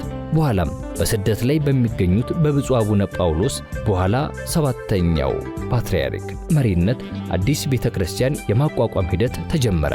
በመጀመሪያ የብሮክሱን ተቋም ከሚመሩት ከኒውዮርኩ ሀገረ ስብከት ሊቀ ጳጳስ ከብፁዕ አቡነ ይስሐቅ ጋር በመመካከር ተጨማሪ ቤተ ክርስቲያን ለማቋቋም በክቡር ደጃዝማች ዘውዴ ገብረ ሥላሴ አማካኝነት ሁለቱ ሊቃነ ጳጳሳት በጉዳዩ ላይ እንዲወያዩበት ተደረገ። በመጨረሻም ለኢትዮጵያውያን ማህበረሰብ ሌላ ቤተ ክርስቲያን የማቋቋም አስፈላጊነት በሁለቱ አባቶች ስለታመነበት ብፁዕ አቡነ ጳውሎስ ዝግጅቱን እንዲቀጥሉበት ስምምነቱ ላይ ተደረሰ። ቤተ ክርስቲያኑን የማቋቋም ሂደት ቀላል የሚባል አልነበረም። በመጀመሪያ በወቅቱ ፖለቲካ የተነሳ ማህበረሰቡ በደርግ ደጋፊዎችና ተቃዋሚዎች መካከል ተከፋፍሎ ስለነበር ምዕመናኑን በአንድ ጎራ ለመሰብሰብ አስቸጋሪ ሆኖ ነበር። ከፖለቲካው ልዩነት ባሻገር ደግሞ የጎሳ አስተሳሰብም ብቅ ማለቱ ስለነበረ የማስተባበሩን ሥራ የበለጠ አስቸጋሪ አድርጎት ነበር። ገና ከመነሻው አገልግሎቱ በምን ቋንቋ ይሰጥ የሚለው ጥያቄ አከራካሪ ሆኖ ብቅ አለ። በመጨረሻ ግን ብፁዕ አቡነ ጳውሎስ ቤተ ክርስቲያን ለማቋቋም የተፈለገውን አንድነት ለማጠናከር እንጂ ምዕመናንን በተለየ ምክንያት ለመከፋፈል ስላልሆነ እንደ እናት ቤተ ክርስቲያናችን ልምድ ቅዳሴው በግዕዝ ስብከቱ በአማርኛ ነውና የሚሆነው በዚህም የማይስማማ ካለ ከወዲሁ ከውይይቱ ውጪ መሆን ይኖርበታል የሚል ጠንካራ አቋም በመያዛቸው ዝግጅቱ ሊቀጥል ችሏል። ሌላው ችግር ደግሞ የቤተ ክርስቲያኒቱ ቃለ ዓዋዲ እንዳለ ተግባራዊ መሆን አለበት በሚሉና ዓለማዊ አስተዳደሩ በምዕመናን በተመረጡ የባላደራ ቦርድ መሆን አለበት የሚል አቋም በያዙ ምዕመናን መካከል የተፈጠረው ክርክር ነበር። በመሆኑም በመሬት ላይ ያለው ሁኔታ ግንዛቤ ውስጥ በማስገባት ከብዙ ውዝግብ በኋላ የእምነቱ ዶግማ፣ ስርዓቱ፣ ትውፊቱና ባህሉ እንደተጠበቀ ሆኖ መንፈሳዊ አስተዳደሩ በካህናቱ ስር፣ ዓለማዊ አስተዳደሩ ደግሞ ምዕመናኑ በሚመርጡት የባላደራ ቦርድ እንዲመራ ስምምነት ላይ ስለተደረሰ መተዳደሪያ ደንቡ በዚያው አይነት እንዲዘጋጅ ተወሰነ። ደንቡን ለማዘጋጀት በኒውዮርኩ የአርመን ቤተክርስቲያን የሚገለገልበትን ደንብ መነሻ በማድረግ ለኢትዮጵያ ኦርቶዶክስ ቤተክርስቲያን በሚስማማ መልኩ ተሻሽሎ እንዲዘጋጅ ኃላፊነቱ ለኔ ተሰጠ። በተፈለገው መልኩ አዘጋጅቼ ያቀረብኩት ረቂቅ ሰፊ ውይይት ከተደረገበት በኋላ በምዕመናኑ ጉባኤ ጸደቀና ተግባራዊ እንዲሆን ተደረገ። በጸደቀው መተዳደሪያ ደንብ መሰረትም የሚከተሉት የመጀመሪያዎቹ አመራሮች ተመረጡ። አንደኛ፣ ደጃዝማች ዘውዴ የባላደራው ቦርድ ሰብሳቢ፣ ሁለተኛ አቶ ተድላ ተሾመ ምክትል ሰብሳቢ፣ ሶስተኛ አቶ ተሰማ መኮንን የቦርዱ ጸሐፊ፣ አራተኛ አቶ በፍቃዱ እጅጉ ገንዘብ ያዥ። በመቀጠል ቤተክርስቲያኒቱ በሀገሩ ሕግ መሰረት ሕጋዊ ሰውነት እንድታገኝ ተደረገ። በፈቃዱ ሰርተፊኬት ላይ ፊርማቸውን ያዋሉት አንደኛ ብፁዕ አቡነ ጳውሎስ፣ ሁለተኛ ደጃዝማች ዘውዴ ገብረ ሥላሴ፣ ሶስተኛ አቶ ተድላ ተሾመ፣ አራተኛ አቶ አቤስሎም ዝቄ፣ አምስተኛ አቶ ጥላሁን ውብነህ፣ ስድስት ሚስተር ጃክ ቻድሪያን የአርመን ቤተክርስቲያን ወኪል ናቸው። ቀጣዩ ተግዳሮት ደግሞ ለአብዛኛው ምዕመናን ምቹ በሆነ ሁኔታ ላይ በነፃ ልንገለገልበት የምንችልበት የጸሎት ቤት ማፈላለግ ነበር። ብፁዕ አቡነ ጳውሎስ በነበራቸው ሰፊ ግንኙነት ታዋቂው የኒውዮርክ ሪቨርሳይድ ቤተክርስቲያን አመራሮችን በማነጋገርና በማሳመን በዝነኛው በሪቨርሳይድ ቸርች ውስጥ ክራይስት ቻፕል የተባለውን የአንዱን ቤተ መቅደሳቸውን ዘወትር እሁድ እና በበዓል ቀናት ለተወሰነ ሰዓት እስከ ሙሉ ድርጅቱ እንድንጠቀምበት እንዲመደበልን አስፈቀዱልን። ለመንፈሳዊ አገልግሎት መነሻ የሚያስፈልጉንን ቁሳቁሶች ማለትም ጽዋ፣ ጽህና ወይም ማጠኛ የመሳሰሉትን የአርመን ቤተክርስቲያን አበረከተልን። የመጀመሪያው የቅዳሴ ሥርዓት ነሐሴ 16 ቀን በ1979 ዓ.ም የፍልሰታ በዓል ቀን በክራይስት ቻፕል ውስጥ ተካሄደ። በበዓሉ ላይ ከ300 በላይ የሚሆኑ በኒውዮርክና አካባቢው የሚኖሩ ምዕመናን ታድመው ነበር። ምዕመኑ በከፍተኛ የሀገር ናፍቆት የተጎዱ ስለነበር የቅዳሴውን ሥርዓት ሲከታተሉ እጅግ በጣም ስሜታዊ በመሆን የሀገራቸውን ሁኔታ እያሰቡ እንባቸውን እያፈሰሱ ነበር። በመጨረሻም ሊቀ ጳጳሱ ልብ የሚነካና አጽኚ የሆነ ትምህርት ከሰጡ በኋላ ምዕመኑ ተስፋ እንዳይቆርጡ በመምከር ጭምር የመድኃኔ ዓለም ታቦት በክራይስት ቻፕል ውስጥ መግባቱንና የመድኃኔ ዓለም ቤተክርስቲያን መቋቋሙን በማብሰር ከዚያን ቀን ጀምሮ ዘወትር እሁድ ሥርዓተ ቅዳሴ የሚካሄድ መሆኑን አስታወቁ። ከዚያን ጊዜ ጀምሮ ቤተክርስቲያኒቱ ያለምንም ማቋረጥ አገልግሎት መስጠት ቀጠለች። ምዕመኑ የጋብቻ፣ የክርስትናና የፍትሐት አገልግሎት እንዲሁም አስፈላጊው መንፈሳዊ ትምህርት እንደ ልብ ለማግኘት በመቻሉ ስሜቱ እየተረጋጋ መጣ። ምዕመናኑም በሀገራችን ውስጥ ይካሄድ የነበረው ትርምስና እልቂት እያሰበ ወደ ሀገሩ የመመለስ ዕድሉ ስጋት ላይ ወድቆ ስለነበር በቤተ ክርስቲያን አውደ ምሕረት በነጻነት ተሰብስቦ መንፈሳዊ አገልግሎትን ለማግኘት በመቻሉ ብሶቱንና ችግሩን ለማስታገስ ስላስቻለው ቤተ ክርስቲያኑን እንደ ሁለተኛ ሀገሩ ይቆጥረው ነበር። በእርግጥም ቤተ ክርስቲያኑን በሀገሩ ተምሳሌት በመመልከቱ ብሶቱንና ችግሩን ለማስታገስ ምቹ ሁኔታ ተፈጥሮለት ነበር። በዚህ ረገድ የብፁዕ አቡነ ጳውሎስ ሚና ወሳኝ እንደነበር ምንጊዜም የሚዘነጋ አይደለም። እንደ አንድ ተራ ካህን ዝቅ ብለው ምንጣፍ በማንጠፍ ጭምር ምዕመናኑን እያስተማሩ መንፈሳዊ ምክር በመስጠትና የጽዋ ማኅበራትን እንዲቋቋሙ ምዕመኑን በማበረታታት ያበረከቱት አገልግሎት በሁሉም ተገልጋይ ልብ ምንጊዜም ታትሞ የሚኖር ነው። የተቀደሰ ሥራቸውን በመደገፍና ምዕመኑንም በማስተባበር ሰበካ ጉባኤውን ከመጀመሪያው አንስቶ ለ6 ዓመታት ያህል በመምራት ለማገልገል በመታደሌና ዕድሜ ዘለቅ ወዳጆቼን ለማፍራት በመታደሌ ፈጣሪን አመሰግነዋለሁ። በዚያን ጊዜ በተውሶ ቤት የተቋቋመው የመድኃኔ ዓለም ቤተ ክርስቲያን ከዓመታት በኋላ ምዕመኑ ተባብረው የራሳቸውን ሕንፃ ቤተ ክርስቲያን ብሮንክስ ውስጥ ለመግዛት በመቻላቸው አገልግሎቱ ተጠናክሮ እስከ ዛሬ ሊቀጥል ችሏል። በአቡነ ጳውሎስ ዘመን ገና ቤተ ክርስቲያኑ ሲቋቋም ጀምሮ በዲቁና ሲያገለግሉ የነበሩት የዚያን ጊዜው መርጌታ ብርሃኑ ውድነህ የአሁኑ ሊቀ ማእምራን የቅስና ማዕረግ ተቀብለው ከሊቀ ጳጳሱ በኋላ በቤተ ክርስቲያኑ በመንፈሳዊ አባትነት በትጋትና በብቃት በመምራት ላይ ይገኛሉ። እኛ አባት ደከመኝ አመመኝ ሳይሉ ከዚያን ጊዜ ጀምሮ በሚደንቅ አኳኋን ያለማቋረጥ አገልግሎት እየሰጡ ናቸው። ምዕመናኑ የራሱ የሆነ ሕንፃ ቤተ ክርስቲያን ገዝቶ ከጥገኝነት እንዲላቀቅ ያስተባበሩ እኛ አባት በመሆናቸው ውለታቸው ምንጊዜም የማይረሳ ነው። በአንጻሩ ገና ቤተ ክርስቲያኑ ሲቋቋም በልጅነት ዘመኑ ከአዲስ አበባ መጥቶ ምዕመኑን የተቀላቀለው ወጣት ሰለሞን ክብርዬ ከዚያን ጊዜ ጀምሮ ሰለቸኝ ደከመኝ ሳይል እስከ ዛሬ ድረስ በሚገርም ሁኔታ ያለማቋረጥ ከቋሚው የሙያ ሥራው ጎን ለጎን በዲቁና በማገልገል ላይ ይገኛል። እነዚህ ሁለት የተባረኩና የተቀደሱ ግለሰቦች የቤተ ክርስቲያኑ የጀርባ አጥንት በመሆናቸው ረጅም ዕድሜ ከሙሉ ጤንነት ጋር እመኝላቸዋለሁ። በኢትዮጵያ ውስጥ ዳግም የመንግሥት ለውጥ ተደርጎ ደርግ ስለተወገደ ኢህአዴግ ስልጣን ያዘ። እናም የፓትርያርኮች ሹምሽር ሲደረግ ለውጡ ሌላ የቤተ ክርስቲያኒቱን ሕልውና የሚነካ ከባድ ችግር ፈጠረ። አራተኛው ፓትርያርክ ብፁዕ ወቅዱስ አቡነ መርቆሬዎስ የደርግ ሸንጎ አባል ነበሩ በማለት ውስጡን የነገር ሴራን በመጎንጎን ስራቸውን በተገቢው ሁኔታ ሊሰሩ ወደማይችሉበት ደረጃ አደረሷቸው። በመሆኑም በገዛ ራሳቸው ፍቃድ መንበራቸውን እንዲለቁ ስውር ግፊት ተደረገባቸው። በዛ ብቻ ሳያበቃ ሀገር ውስጥ እንዳይኖሩም በልዩ ልዩ መንገድ ተጽዕኖ ይደረግባቸው ስለነበር ከሌሎቹ ሊቃነ ጳጳስ ጋር በናይሮቢ በኩል አድርገው ወደ አሜሪካ ሀገር ተሰደዱ። ጳጳሱን ከወንበራቸው የማስነሳቱ ግፊት ዋነኛው ዓላማ ለኢህአዴግ የሚመች ፓትርያርክ ለማስመረጥ መንገዱን የመጥረጊያ አካሄድ እንደነበር ለመገመት አያዳግትም። በመሃል ደግሞ ሁኔታው በሸዋና በጎንደር አባቶች መካከል የቆየውን የሥልጣን ሽኩቻ የበለጠውን እያፋፋመ ሄደ። ታዲያ ያኔ በአሜሪካ ይኖሩ የነበሩት ብፁዕ አቡነ ጳውሎስ ለመጀመሪያ ጊዜ ወደ አዲስ አበባ ለጉብኝት የመጡበት ጊዜ ስለነበር የሸዋንና የጎንደርን አባቶች ልዩነታቸውን በማጥበብ ወደ አንድ መስመር እንዲቀላቀሉ በቻሉት መጠን ተጽዕኖ ለማድረግ ሞክረው እንደነበር ራሳቸው አቡነ ጳውሎስ አጫውተውኛል። የኋላ ኋላ ግን እሳቸው ራሳቸው ለኢህአዴግ የሚጠቅሙ አባት ሊሆኑ እንደሚችሉ ስለታመነባቸው ሳይሆን አይቀርም ለፓትርያርክነት እጩ ተደርገው እንዲቀርቡ ድርጅታዊ እንቅስቃሴ መካሄድ ጀመረ። ይህንን በወቅቱ ተዋናይ የነበሩ አባቶች አጫውተውኛል። ብፁዕ አቡነ ጳውሎስ የተማሩ በመሆናቸውና በወቅቱ ጎልቶ ከሚታየው ከስልጣን ሽኩቻ ውጪ በመሆናቸው በተመልካቹ ዓይን እንደ መልካም አማራጭ ሆነው ይታዩ እንደነበር ይነገራል።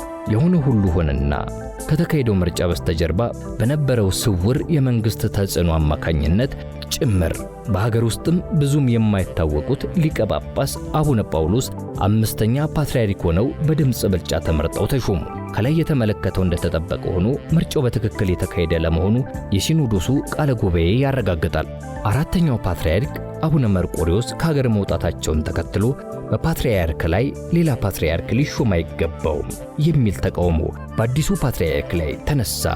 የአዲሱ ፓትርያርክ ደጋፊዎች ደግሞ አራተኛው ፓትርያርክ ስልጣናቸውን በገዛ ፈቃዳቸው የለቀቁ በመሆናቸው የአዲሱ ፓትርያርክ ሹመት ሕጉን ተከትሎ የተካሄደ ነው የሚል አቋም ማራመድ ጀመሩ። ታዲያ ነገሩ እየከረረ መጣና ሲኖዶሱን በሁለት ጎራ ከፍሎ ታረፈ። የሀገሩ ውስጥ ሲኖዶስ አቡነ ጳውሎስ የሚመራው ሲሆን የውጭ ሀገር ደግሞ አቡነ መርቆሬዎስ ይመራ ጀመር። ከጊዜ በኋላ ነገሩ እየተባባሰ ሲሄድ የሀገር ውስጥ ሲኖዶስ የውጭውን ሲኖዶስ አውግዞ የአባቶችን ማዕረግና ስልጣን ገፈፈ። በማከታተልም የውጭው ሲኖዶስ በተራው የሀገሩን ውስጥ ሲኖዶስ በተመሳሳይ ሁኔታ አውግዞ ትክክለኛ ሲኖዶስ የውጭው መሆኑን አወጀ። ይህን የሲኖዶሱን አሳዛኝ መከፋፈል ተከትሎ የቤተ ክርስቲያኒቱ ሕልውና አደጋ ላይ ወደቀ። ይባስ ብሎ ሁኔታው ምዕመኑን በሶስት ጎራ እንዲከፋፈሉ አደረጋቸው። ከሁለቱ ደጋፊዎች ባሻገር በቅዳሴ ሰዓትም ከሁለቱ ሲኖዶሶች ውጪ በመሆንና ገለልተኝነት አቋም በመያዝ በቀኖና ቤተ ክርስቲያን መሠረት የሁለቱንም ፓትርያርኮች ስም ከማንሳት የሚቆጠቡ አብያተ ክርስቲያናት ተፈጠሩ። በሌላ በኩል ደግሞ አራተኛው ፓትርያርክ አቡነ መርቆሬዎስ የጎንደር ተወላጅ ሲሆኑ አዲስ የተሾሙት ፓትርያርክ ደግሞ የትግራይ ተወላጅ በመሆናቸው የአዲሱ መንግሥት አካል እንደሆኑ ተቆጥረው በጎሰኝነት ለመከፋፈሉ እንደ ተጨማሪ ምክንያት ሆነ።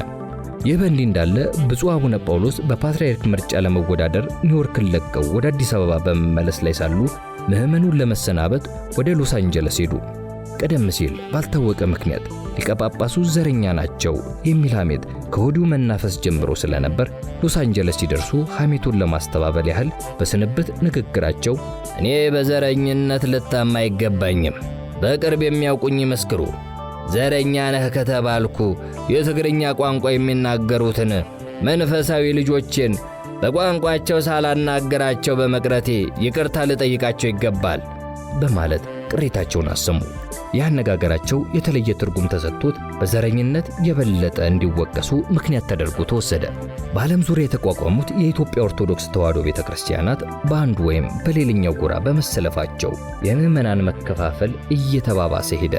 እምነቱ አንድ ሆኖ ቤተክርስቲያኑ የማን ወገን ነው የሚል ጥያቄ እያነሳ በሚቀርበው ስፍራ ሄዶ ከፈጣሪው ጋር እንዳይገናኝና እንዳይጸልይ ችግር ፈጠረበት። ይህ በእንዲህ እንዳለ አዲስ የተሾሙት ፓትርያርክ በግልጽ ባልታወቀ ምክንያት ቀደም ሲል ይመሩት በነበረው በኒውዮርክ መድኃኔዓለም ቤተክርስቲያን ለአንዳንድ የትግራይ ተወላጆች ከሆኑት የቦርድ አባላት በስተቀር ሌሎቹን የቀድሞ መንፈሳዊ ልጆቻቸውን ሳያሳውቁ ለጉብኝት ወደ አሜሪካ በድንገት መጡ። ወቅቱ የዘረኝነት መንፈስ የተፋፋመበት ጊዜ ስለነበር የሚስጥራዊ ጉብኝት ዜና ሲሰማ የተቃዋሚዎቹ ክፍል ከፍ ያለ የተቃውሞ ሰልፍ አካሄዱባቸው። በተለይ ቀደም ሲል ከኒውዮርክ መድኃኔዓለም ቤተክርስቲያን ጠቅላላ ጉባኤ በተፈጠረው የሐሳብ ልዩነት የተነሳ ጉባኤውን ረግጠው ከወጡት የትግራይ ተወላጆች ጋር ብቻ ግንኙነት ማድረጋቸው ስለተሰማ የሚወዳቸውን ቀሪውን ማህበረሰብ እጅግ ቅር አሰኘው። ከዚያም ተቃዋሚው ሕዝብ አቡነ ጳውሎስን በተከበሩበት ከተማ በሚያሳዝን ሁኔታ የስድብ ናዳ ወረደባቸው። እንቁላልና ቲማቲም ወረወረባቸው። ጉዟቸውን ወደ ዋሽንግተን ለመቀጠል የፈለጉ ቢሆንም በጸጥታው ስጋት የተነሳ ፕሮግራማቸው በሙሉ እንዲሰረዝ ተደረገ። የሕዝብ መገልገያ የሆነችው ቤተክርስቲያን በዚህ የተበላሸ መንገድ ተበክላ በዘርና በፖለቲካ ተከፋፍላ በነበረችበት ወቅት እኔ አዲሱን ኃላፊነት ተረክቤ ወደ ዩጋንዳ ተመልሼ ተላኩ። ከላይ የተዘረዘሩት ክስተት ሁሉ እንደተጠበቀ ሆኖ በኒውዮርክና በአካባቢው ለሚኖሩ ምዕመናን ቤተክርስቲያን እንዲቋቋም ለማድረግ የተደረገው ምክክር አካል በመሆኔና ምዕመናኑን በማስተባበርና የሰበካ ጉባኤውንም በመምራት አገልግሎት ለመስጠት በመቻሌ ከፍ ያለ መንፈሳዊ እርካታ ይሰማኛል።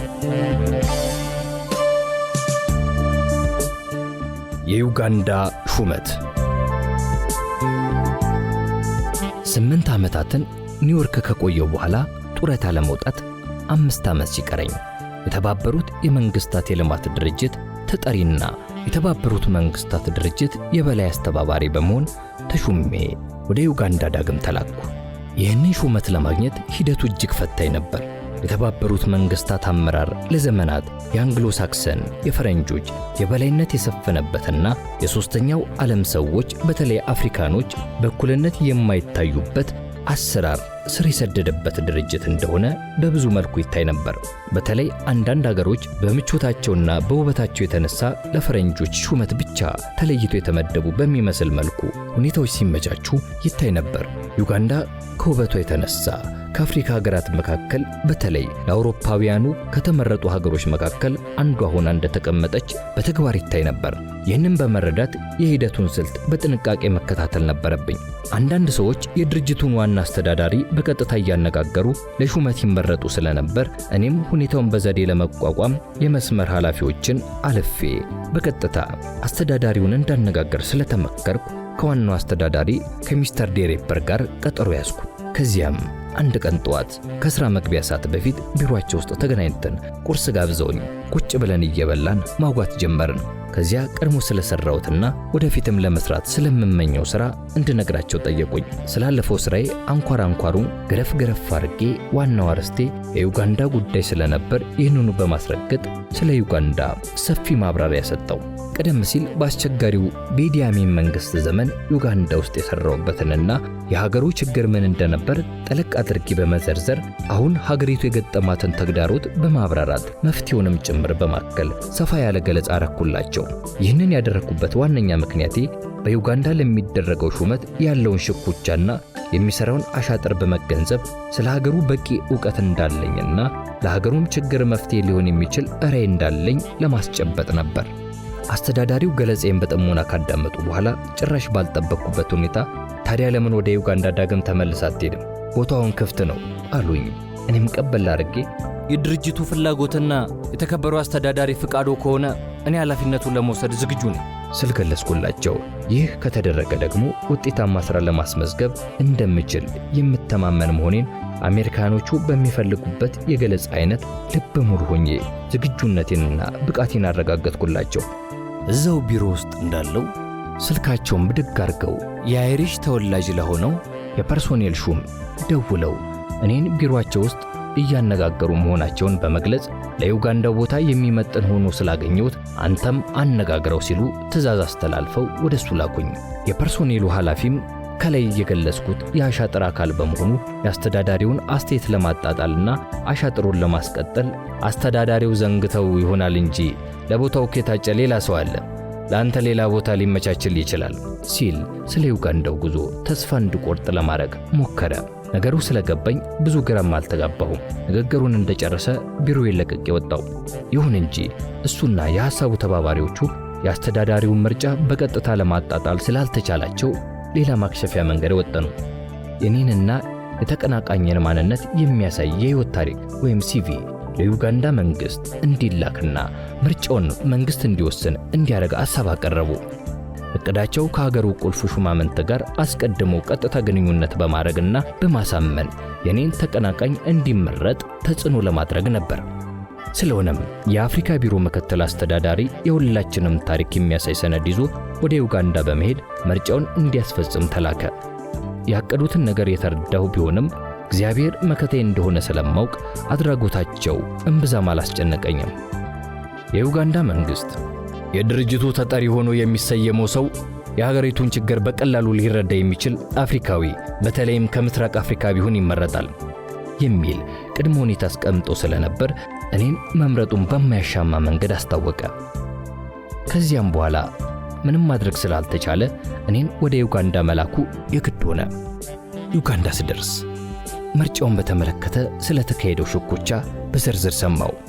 እኔ እንዳልመረጥ ብዙ ጫና ለማድረግ መሞከሩን በወቅቱ የውጭ ጉዳይ ሚኒስቴር ቋሚ ጸሐፊ የነበረው ሚስተር አርነስት ሩሲታ አጫወተኝ። እንዳጋጣሚ ሆኖ ሩሲታ በመጀመሪያው የዩጋንዳ ምደባይ ወቅት ከኔ ጋር የቅርብ የሥራ ግንኙነት የነበረው ሰው ነበር። ስለዚህ ስለኔ ብዙ ስለሚያውቅና እኔን ለማጣጣል የተሄደበትን እኩይ መንገድ ስለተረዳ ሐሳባቸው እንዳይደገፍ በማድረጉ ሴራው ሊከሽፍ እንደቻለ አጫወተኝ። ያቀራረባቸውን የሞራል ዝቅጠት በመገንዘብ የአንግሎ ሳክሶን ሴራውን አክሽፎ ለአፍሪካውያን ወገኑ መቆሙን መረጠ። ያለፍኩበትን መሰናክል የተረዳው ቋሚ ጸሐፊም ዩጋንዳ ከደረስኩ በኋላም ባልተለመደ ፍጥነት የሹመቴንም ደብዳቤ ለውጭ ጉዳይ ሚኒስተሩ እንዳቀርብ ሁኔታውን አመቻቸልኝ። በመቀጠልም ከሀገሪቱ ፕሬዝዳንት ጋር እንዲሁ ባልተለመደ ፍጥነት እንድተዋወቅ በመደረጉ ያፈጻጸሙ ስኬቱ በተለይ ለሴራ ጠንሳሾቹ የበለጠ እንቆቅልሽ ሆነባቸው። በመሆኑም ባላንጣዎቼ አሁንም አልተኙልኝም። አሻጥሩን በመቀጠል እኔ ላይ ችግር ፈጥረው በአጭር ጊዜ ውስጥ ከቦቴ እንድነሳ ለማድረግ የተለያዩ ምክንያቶች በመፈለግ ባልተጠበቀ ሁኔታ በየጊዜው በሥራ ሰበብ መልእክተኛ በመላክ ጭምር የስለላ ሥራ ያካሂዱብኝ ጀመር። የሀገሩ ባለሥልጣናትም አልተስማማንም እንዲሉ ለማስደረግ በየምክንያቱ መገፋፋታቸውን ቀጠሉበት። የሀገሪቱ ባለሥልጣኖች ግን የተለየ ስለነበረ ስለ ሥራዬም ሲጠይቁ በማድነቅ ይናገሩ ስለነበር አሁንም ዓላማቸው ሊሳካላቸው አልቻለም። በተጨማሪም ልዩ ልዩ የተባበሩት መንግስታት የበላይ ኃላፊዎች ከፕሬዝዳንቱ ጋር ለመገናኘት በእኔና በመንግስት ከፍተኛ ሹማምንቶች መካከል ያለውን የቅርብ ግንኙነት በመመልከት አድናቆት የተሞላበት ሪፖርት ወደ ኒውዮርክ ያስተላልፉ ስለነበር ተጨማሪ ድጋፍ ሆነልኝ። ስለዚህ የባላንጣዎች ትግል ውጤታማ ሊሆን አልቻለም። የዩጋንዳ መንግስት ከኔ ጎን በአጽንኦት መቆሙን ስለተረዱ የነበራቸው አማራጭ ቦታውን በአጭር ጊዜ አስለቅቀው እኔን ያለ ጊዜው ከቦታው እንድነሳ ለማድረግ የውስጣዊ የአስተዳደር እርምጃ መውሰድ ብቻ ነበር። ይህም ቢሆንም አልተሳካላቸውም። በወቅቱ ሀገሪቱ የሕገ መንግሥት ጉባኤ በማቋቋም ላይ ስለነበረች ያንን ለማስፈጸሚያ የሚሆን ገንዘብ ለማሰባሰብ የእርዳታ ሰጪ ተቋማት የቡድኑ ሰብሳቢ እንደሆን በአባላቱ ተመርጬ የእርዳታውን ፍሰት አስተባበር ነበር። ፖለቲካዊ ይዘት ያላቸው መሰናክሎች ሲከሰቱ በመንግስት በኩል እንዲወገዱ ሁኔታውን በማመቻቸት እርማት እንዲያደርግና የእርዳታው ፍሰት እንዳይደናቀፍ በመርዳት ፍሰቱን ውጤታማ ለማድረግ ተችሎ ነበር። ባላንጣዎቼ ግን ይህንን ባለመረዳት እኔን ከቦታው ላይ ለማስነሳት ጥረታቸውን ቀጠሉ። ይህንን የተገነዘቡት የሀገሪቱ ፕሬዝዳንት ለድርጅቴ ዋና አስተዳዳሪ ለሚስተር ድሬፐር የሕገ መንግሥቱ መሻሻያ ገና ፍጻሜ ያላገኘ በመሆኑ እስከ መጨረሻው ድረስ በኃላፊነት ቦታው ላይ እንድቆይ ስልክ በመደወል አሳሰቡ። በመቀጠልም ለድርጅቱ ዋና ጸሐፊ ለቡትሮስ ጋሊ ይህንኑ በማሳሰብ ደብዳቤ ላኩ። በደብዳቤያቸው ላይ የኔ በቦታው መቆየት ቢራዘም መልካም መሆኑንና ሌላ አዲስ ሰው መጥቶ ሁኔታውን እስከሚረዳ ድረስ ጊዜ የሚፈጅ ሊሆን ስለሚችል የተጀመረውን ሥራ ያለምንም መሰናክል ፍጻሜ ላይ ለመድረስ እንደሚችል የሚያሳስብ ነበር። የፕሬዝዳንቱን ጥያቄ መነሻ በማድረግም የሥራ ዘመኔ እስኪያልቅ ድረስ ከቦታዬ ሳልነቃነቅ ለመቆየት ቻልኩ። የተባበሩት መንግሥታት ድርጅት ወኪልና የድርጅቱ የልማት መስሪያ ቤት ተጠሪ ሆኜ ዩጋንዳ ውስጥ በቆየሁበት ዘመን በተባበሩት መንግሥታት ውስጥ ልዩ ልዩ መስሪያ ቤቶችን የሚወክሉ ባለሥልጣናት ኢትዮጵያውያን ነበሩ። የዩኔስኮ ተጠሪ የነበረው ዶክተር አክሊሉ ለማ፣ የዩኤንኤፍፒ ኃላፊ ተፈሪ ስዩም፣ የስደተኞች መስሪያ ቤት ምክትል ተጠሪ ታደሰ አበበ፣ በኢንስፔክተርነት አማካሪነት ዶክተር ሽንቁጤ ተሰማ፣ የፋኦ የወተት ልማት ባለሙያ የአቪዬሽን ከፍተኛ አማካሪ ኮሎኔል ጸጋዬ ሆነው ይሰሩ ነበር። ሁሉም በየፊናቸው ኃላፊነታቸውን በሚገባ የተወጡ ሰዎች ስለነበሩ የአገራቸውን ስም በመልካም ከማንሳት ባሻገር እኔንም አስተባባሪውን አኩርተውኛል። እነዚህ ሰዎች በቦታው ላይ መኖራቸው ለሥራ የምቹ ሁኔታዎችን ስለፈጠረልኝ ከአገር ባለሥልጣናት ጋር በአጭር ጊዜ ውስጥ መልካም የሥራ ግንኙነትና የቅርብ ወዳጅነት ለማዳበር እንድችል አርጎኝ ተሰሚነትን አትርፎልኛል። በኡጋንዳ የፖሊሲ አቀራረጽ ሂደት ላይ በተለያየ መልኩ አሻራዬን ለማስቀመጥ ዕድል አግኝቻለሁ።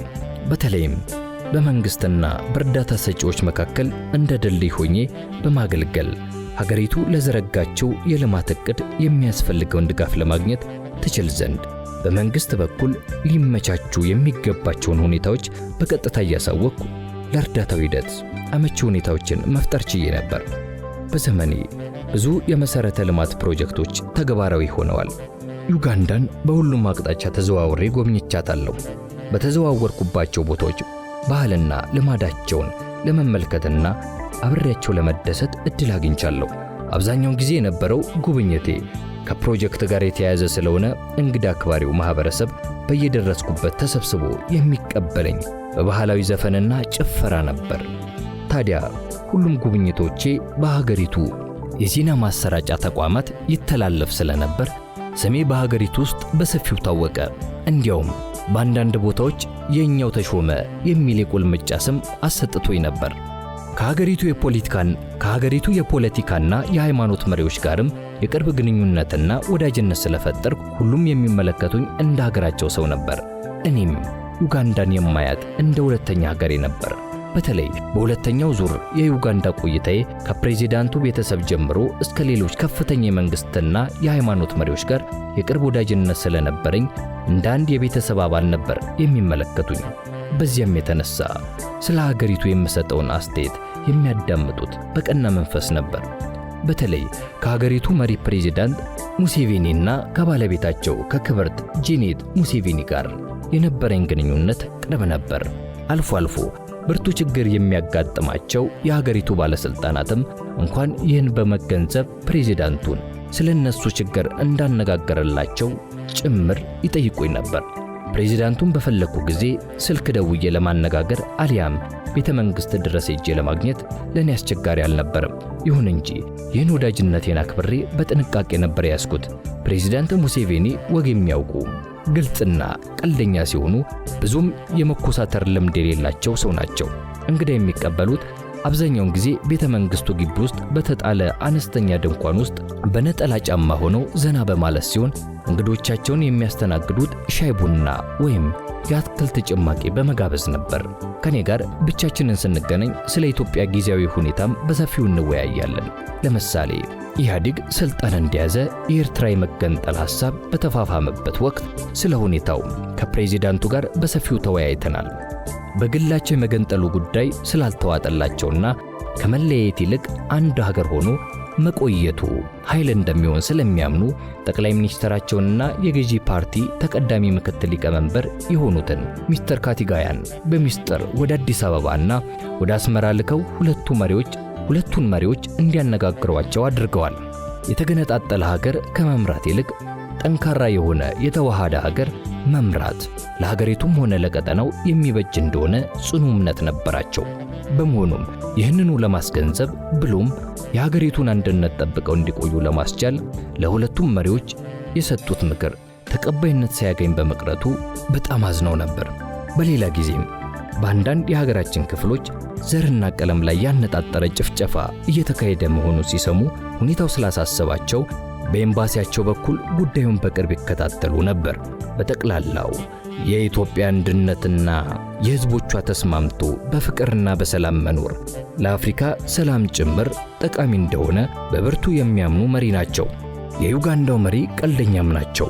የሕገ መንግሥት ዝግጅት በሚካሄድበት ወቅት በኢትዮጵያ መንግሥት የውጭ ጉዳይ ሚኒስቴር በአፍሪካ መምሪያ ውስጥ ኃላፊ የነበሩና በመቀጠልም በአምባሳደርነትና እንዲሁም የአፍሪካን አንድነት ድርጅት ረዳት ጸሐፊ በመሆን የሰሩት አምባሳደር ይልማ ኃይሉ በተባበሩት መንግሥታት በኩል ለሕገ መንግሥቱ መቋቋም ፕሮጀክት አማካሪ ሆነው ተመድበው ነበር።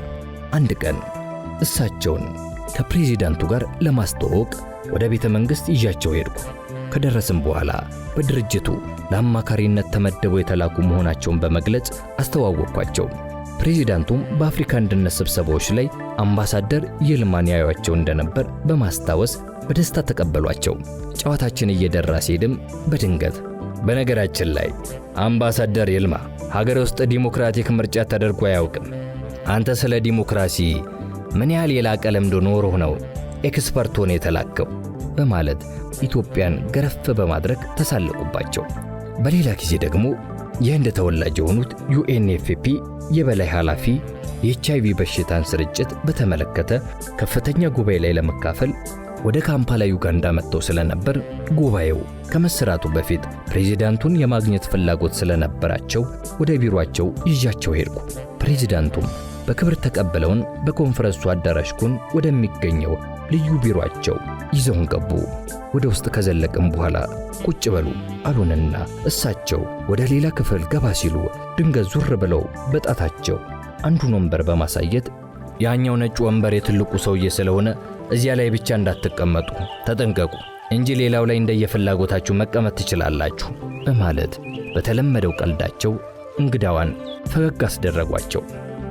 ህንዳዊው ባለስልጣን ስለ ኤችአይቪ ኤድስ መድረክ ላይ እንዲናገሩ ከተመረጡበት ጉባኤ ላይ ከመቅረባቸው በፊት ፕሬዚዳንቱን በግል ለማግኘት የፈለጉበት ዋነኛ ምክንያት ፕሬዚዳንቱ ስለ ኮንዶም አጠቃቀም ከፍተኛ ተቃውሞ እንዳላቸው ስለሚታወቅ ያንን አቋማቸውን ጉባኤው ላይ ለዘብ ባለ መልኩ እንዲያቀርቡት ለመማጸን ነበር።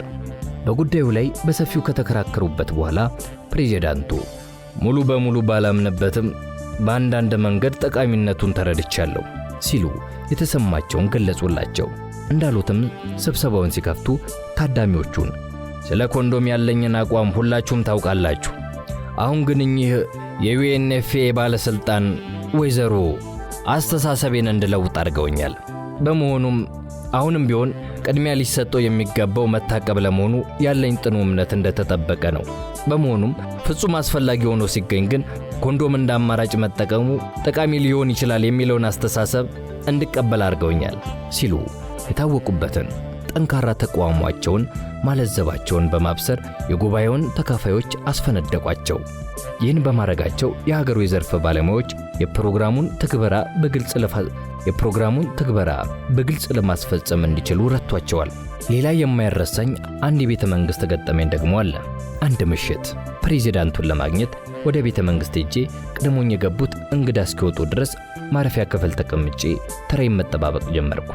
ስሜን የእንግዶች የክብር መዝገብ ላይ ለመፈረም ስዘጋጅ ከኔ በፊት የገቡት እንግዳ ያስቀመጡት ጽሑፍ ቀልቤን ማረከው። እንግዳው ታዋቂው የደቡብ ሱዳን ታጋይ የነበሩት ኮሎኔል ጋራንግ ነበሩ።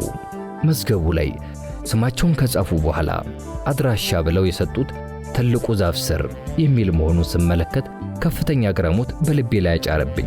ታጋዩ ወታደር የሚኖሩት ጫካ ውስጥ ስለነበር ቋሚ አድራሻ እንደሌላቸው ለማስረዳት የሄዱበት ርቀት አስደነቀኝ።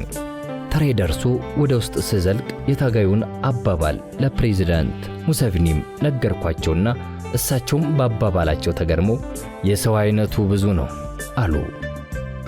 የሥራ ዘመኔን አጠናቅቄ ከሀገሪቱ ባለሥልጣናትና ከዲፕሎማቲኩ ማኅበረሰብ ጋር ስንብት ሳደርግ በሁሉም ቦታ በሕይወቴ ልረሳው የማልችለው አክብሮት የተመላበት ደማቅ አሸኛኘት ነበር የተደረገልኝ። የዲፕሎማቲክ ማኅበረሰብ በጋራ የራት ግብዣ በማድረግ ሀገር ውስጥ በቆየሁበት ጊዜ ላሳየሁት ትብብርና ላስመዘገብኩት ከፍተኛ ውጤት የሀገሪቱ ከፍተኛ ባለሥልጣናት በተገኙበት በተቀዳሚ አምባሳደሩ አማካኝነት ልብን በደስታ የሚሞላ ንግግር አድርገው ስሜ በላዩ ላይ የተቀረጸበት የብር ሳህን በዲፕሎማቲኩ ቤተሰብ ስም አበርክተውልኛል። በተጨማሪም ጥቂት የማይባሉ ኤምባሲዎች በተናጠል በመኖሪያ ቤታቸው የደመቀ የሽኝት ግብዣ አድርገውልኛል። ከኔ ጋር የሥራ ግንኙነት የነበራቸው የሀገሪቱ የልዩ ልዩ ተቋማት ኃላፊዎችና ሠራተኞችም እንደዚሁ የተንደላቀቀ ግብዣ እያደረጉ በማመስገንና ልዩ ልዩ ስጦታዎችን በማበርከት ፍቅራቸውን አሳይተውኛል። አንዳንድ የሀገሪቱ ከፍተኛ ባለሥልጣናት በግል ቤታቸው የመሰናበቻ ግብዣ ሲያደርጉልኝ ፍቅርና አክብሮታቸውን ለመግለጽ እንደ ቤተሰብ በመቁጠር በሀገሩ ባህል መሠረት ሰንጋ በሬ ሳይቀር ያበረከቱልኝም ነበሩ። እኔም ዩጋንዳን እንደ ሁለተኛ ሀገሬ አድርጌ ስለመመለከታት ተመልሼ እስከምመጣ ድረስ ሰንጋዎቹ ባሉበት ባደራ እንዲቆዩልኝ በመጠየቅ ስጦታቸውን በአክብሮት እቀበል ነበር። በመጨረሻም የሀገሪቱ ፕሬዚዳንትና ክብርት ባለቤታቸውን በመሰነባበት ሽኝቱን ቋጨው። ቀዳማዊት እመቤት ጂኒት ሙሰቭኒ ወላጅ አልባ ለሆኑ ሕፃናት ማሳደጊያ ይሆን ዘንድ ላቋቋሙት ድርጅት የቴክኒክና የቁሳቁስ እርዳታ በማድረግ እተባበራቸው ነበር። ስለዚህ ወዳጅነት የተሞላበት ሽኝት አድርገውልኛል። ለሕፃናት ማሳደጊያው የበጎ አድራጎት ድርጅት ላደረጉት ገንቢ አስተዋጽኦ በግላቸው ምስጋና በማቅረብ በቤተ መንግሥት የሻይ ግብዣ አድርገውልኛል። ለመታሰቢያ ይሆንም ዘንድ የሀገሩ ሰንደቅ ዓላማ አርማ የሆነችውን የንስር ስዕል የተለጠፈበት ግድግዳ ላይ የሚሰቀል ስጋጃ ምንጣፍ አበርክተውልኛል። ፕሬዚዳንት ሙሴቭኒ በቤተ መንግሥት ተቀብለው ሲያሰናብቱኝ ለሀገሪቱ እድገት ላበረከትኩት ከፍተኛ አስተዋጽኦ ዕውቅና ከመስጠት ጀምሮ በራሳቸውና በመንግሥታቸው ስም ከፍ ያለ ምስጋና ከአድናቆት ጋር ከቀረበልኝ በኋላ አንተን የምናይህ እንደ አንድ ለሀገሩ በትጋትና በታማኝነት የሚሠራ ዩጋንዳዊ ስለሆነ ዩጋንዳን እንደ ሀገር ቆጥረህ በጡረታ ዘመንህ ተመልሰ መጥተህ ዩጋንዳ ውስጥ እንድትኖር እንመኛለን። ሀገር ውስጥ ስትገባና ስትወጣ እንዳትቸገር የዕድሜ ልክ ልዩ የዩጋንዳ ነዋሪነት መብት የሚሰጥ ሰርተፊኬት ተሰጥቷል በማለት ያልጠበቅኩትን ከፍተኛ ክብር አጎናጸፉኝ። ዩጋንዳን ከለቀቅኩ በኋላ ከፕሬዚዳንቱ ጋር የነበረኝ ወዳጅነት በሙሉ አልተቋረጠም። ፕሬዚዳንቱ ለአፍሪካ አንድነት ስብሰባ ወደ አዲስ አበባ ወይም በተባበሩት መንግስታት ጉባኤ ላይ ለመገኘት ወደ ኒውዮርክ በመጡ ጊዜ ያሉበት ቦታ ድረስ ሄጄ አገኛቸው ነበር። በጠቅላላው የዩጋንዳ መንግስት ከፍተኛ ባለሥልጣናትና የዲፕሎማቲኩ ማኅበረሰብ እንዲሁም በቆይታዬ ዘመን ያፈራኋቸው ወዳጆቼ በየፊናቸው ያሳዩኝ ፍቅርና አክብሮት ምንጊዜም ቢሆን ልረሳው የማልችለው ነው። የተጣለብኝን ከፍተኛ ኃላፊነት በሚገባ ተወጥቼና የሥራ ዘመኔን አጠናቅቄ በታላቅ ክብር ለመሸኘት በመብቃቴ የፈጣሪ ቅዱስ ስሙ ለዘላለም የተመሰገነ ይሁን።